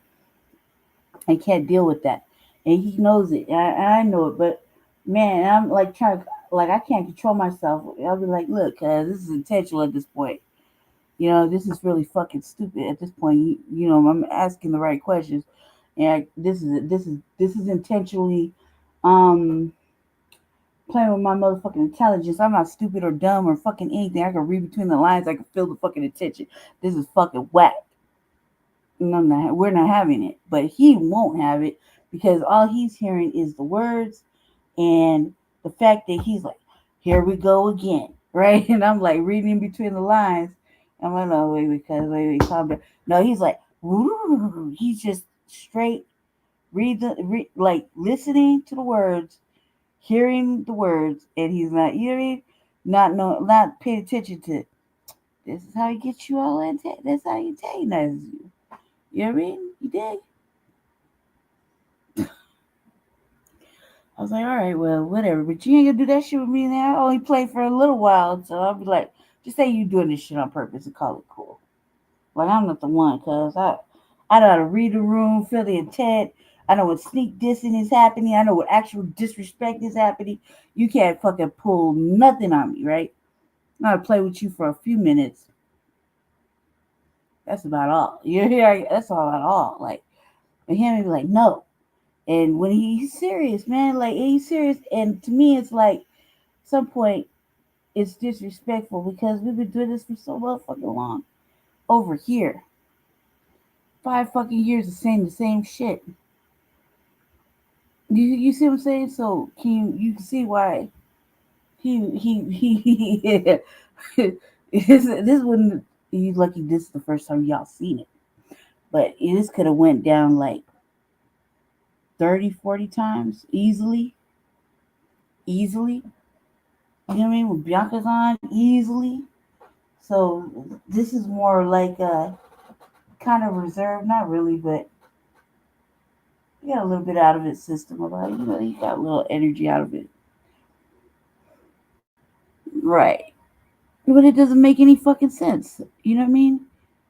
It doesn't make any sense. It's like nothing that was being said was really making any sense because I'm over it. I'm like past that shit.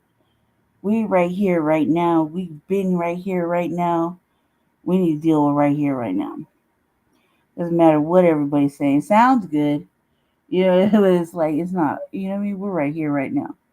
We gotta deal with that. You can't push this we need to do for self shit if you're over there focused on other places. You know what I mean? Like we can't do for self if your mind is over there and how can self is here, but you can't promote do for self if you're not gonna do for self. You know what I mean? On the levels that we needed to be done. Like we're actively outside doing the political stuff and trying to be on code and get motherfuckers on code all day long over here in this motherfucking racist city. Then we gotta fight with our code people. That's too much work. You dig? Think about it like that. And then motherfuckers say, "Well, we can't get along. We can't." And this is the point that they're making. You know what I mean? Intentionally, on purpose. You know what I mean? We can't get. No, we can't because you're supposed to be over here with us fighting over here. You know what I mean? You can't promote do for self or fighting. The being empowered in any of that shit if you're not gonna even stand in it really and do the work. We're actively doing it like on all the levels. So it's like to deal with the motherfucking coons and mammies over here. and then deal with it, to deal with, getting our elder, in the right format, in the right language format, meaning speaking the right words. That's too much work for a motherfucker, really.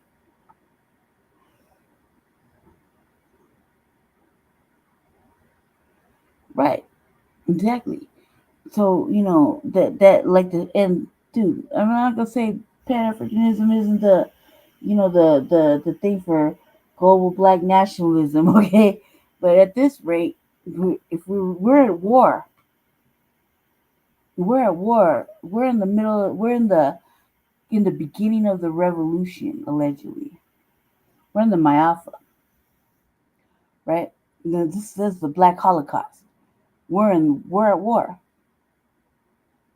Okay, so all that other shit don't mean nothing when you got the war right here at your fucking feet. Do you know what I mean? And we gotta explain that to our people here, not to mention the coons and mammies and tethers that we gotta deal with on a regular basis that we work with, or that we're trying to fucking push the agenda here, right? Correct some shit on a local level to, you know what I mean? Still pause our fucking political ambitions to fucking do education and fucking correction reset, right? And get them to stop fucking doing fuck shit. Come on now. That's a lot of motherfucking work, and then you gotta come over here and do it amongst ourselves. Nobody want to do that. What's up, Ray?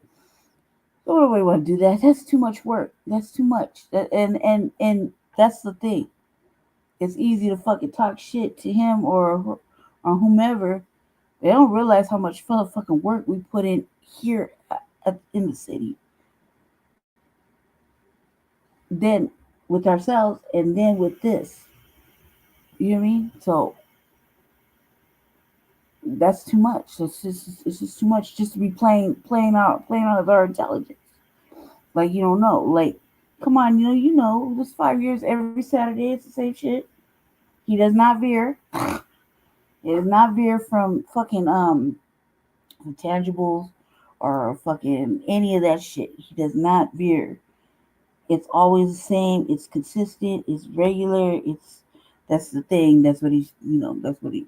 That's why he tries to instill the dog consistency, right? And I'm like spontaneous. All right. So you see what I'm saying? So it's every day, every fucking. It's consistent. His show. You dig? So yeah.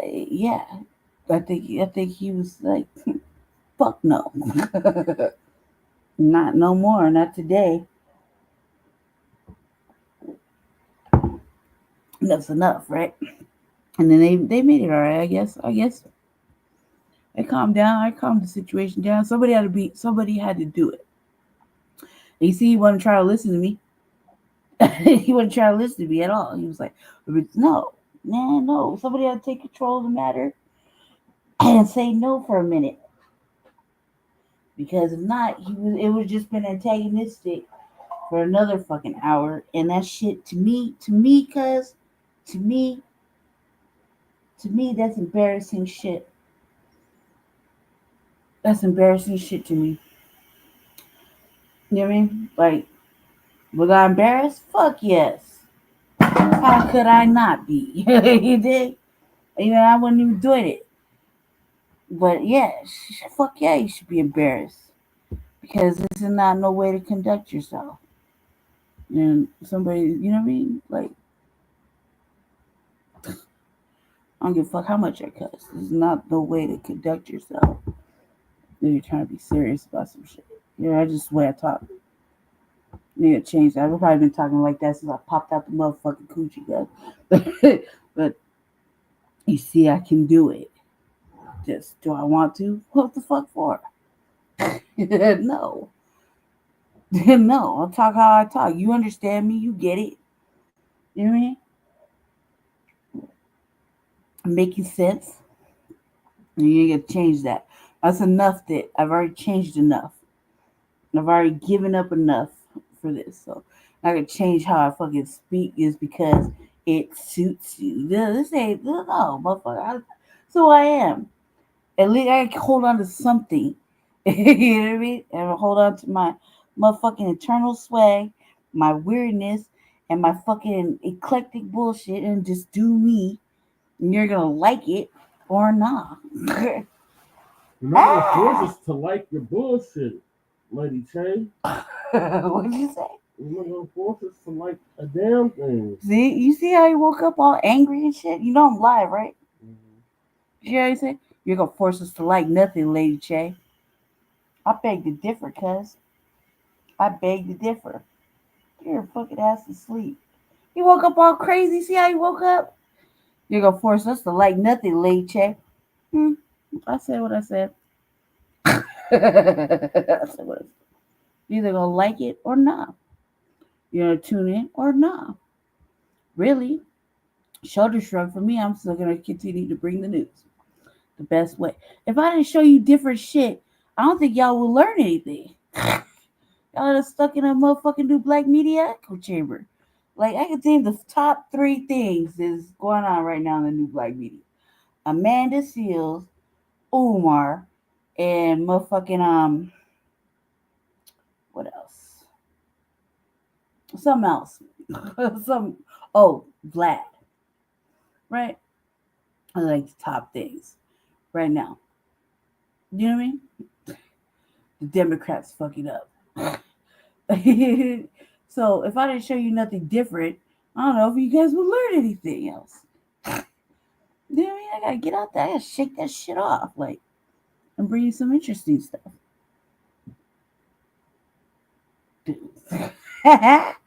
he looks all sick. He fell asleep and he had some I threw some black trash bags on the thing and they fell on his face and he fought that way out. That's why he got up all angry and shit, all weird.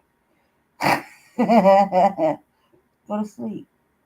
Dr. Umar said he was chestnut cocoa brown. Take your own body. I always want to tell people to go to sleep, but she don't never go to sleep, bro. See how angry he is? Right. No, man, don't be antagonizing the situation back. You see him and him can't do that.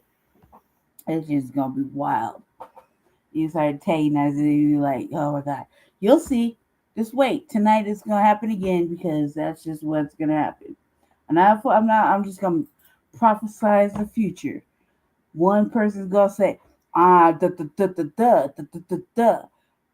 I don't agree. And this one gonna be like, no. So you mean to say, woo, woo, woo, and it's gonna carry on. And I'm gonna be like this.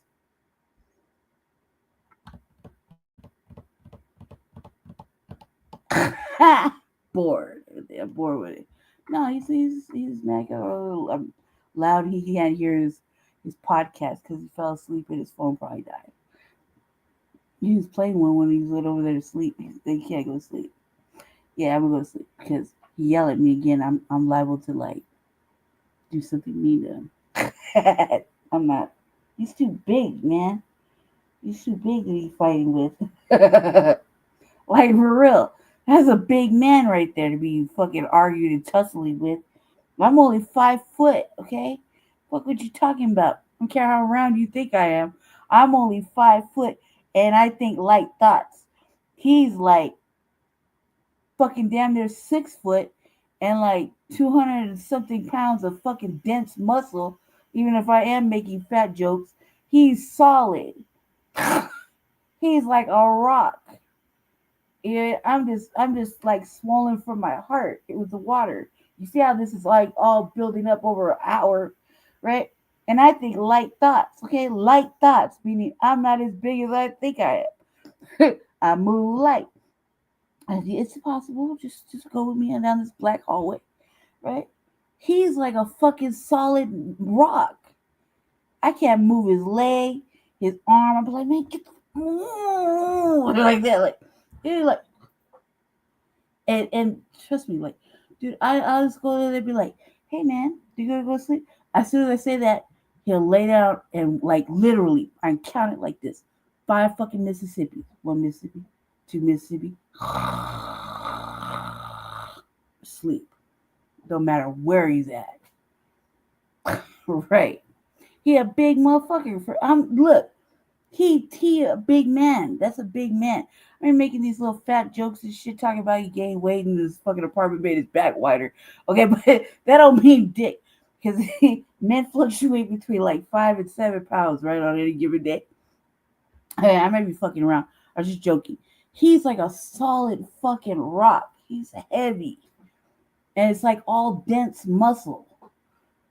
I'm not saying that like to flex. I'm just saying that that's a lot of muscle to move around for a motherfucker like me. It's too much work, right? So, and he'll just be like, lay down, throw a motherfucking arm and shit up.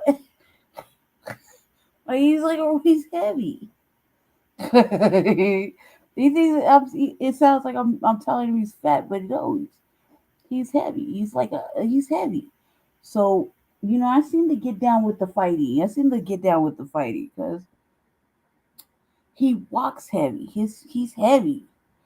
So I seen him with a little tussling and shit. It's not the flex. It's not a flex. I'm just saying, like, I wouldn't want to. You know, I seen how he pushes motherfucking white folk out the sidewalk and shit. And say he didn't do nothing, right? Right. So I see that shit. I seen him was walking down the street, a motherfucking white person walking. All of a sudden they fell off the sidewalk. He didn't do nothing. I didn't do nothing, Brandy. Okay, cuz. All right. You know what I mean? I seen it happen.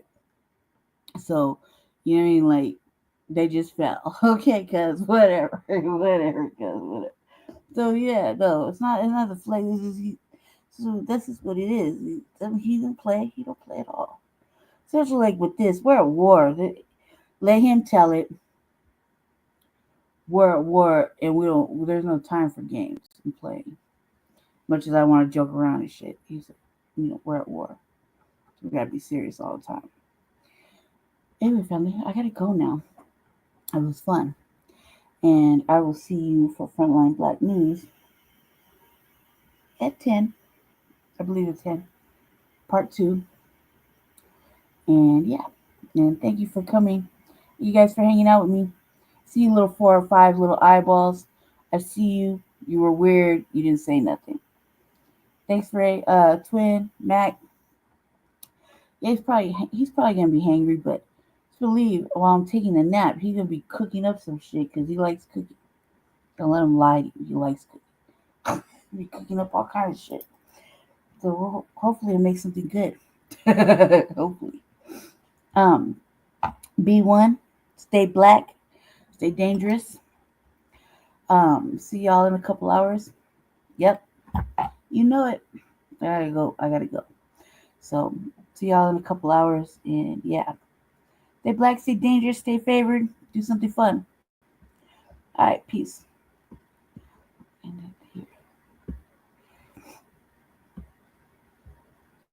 And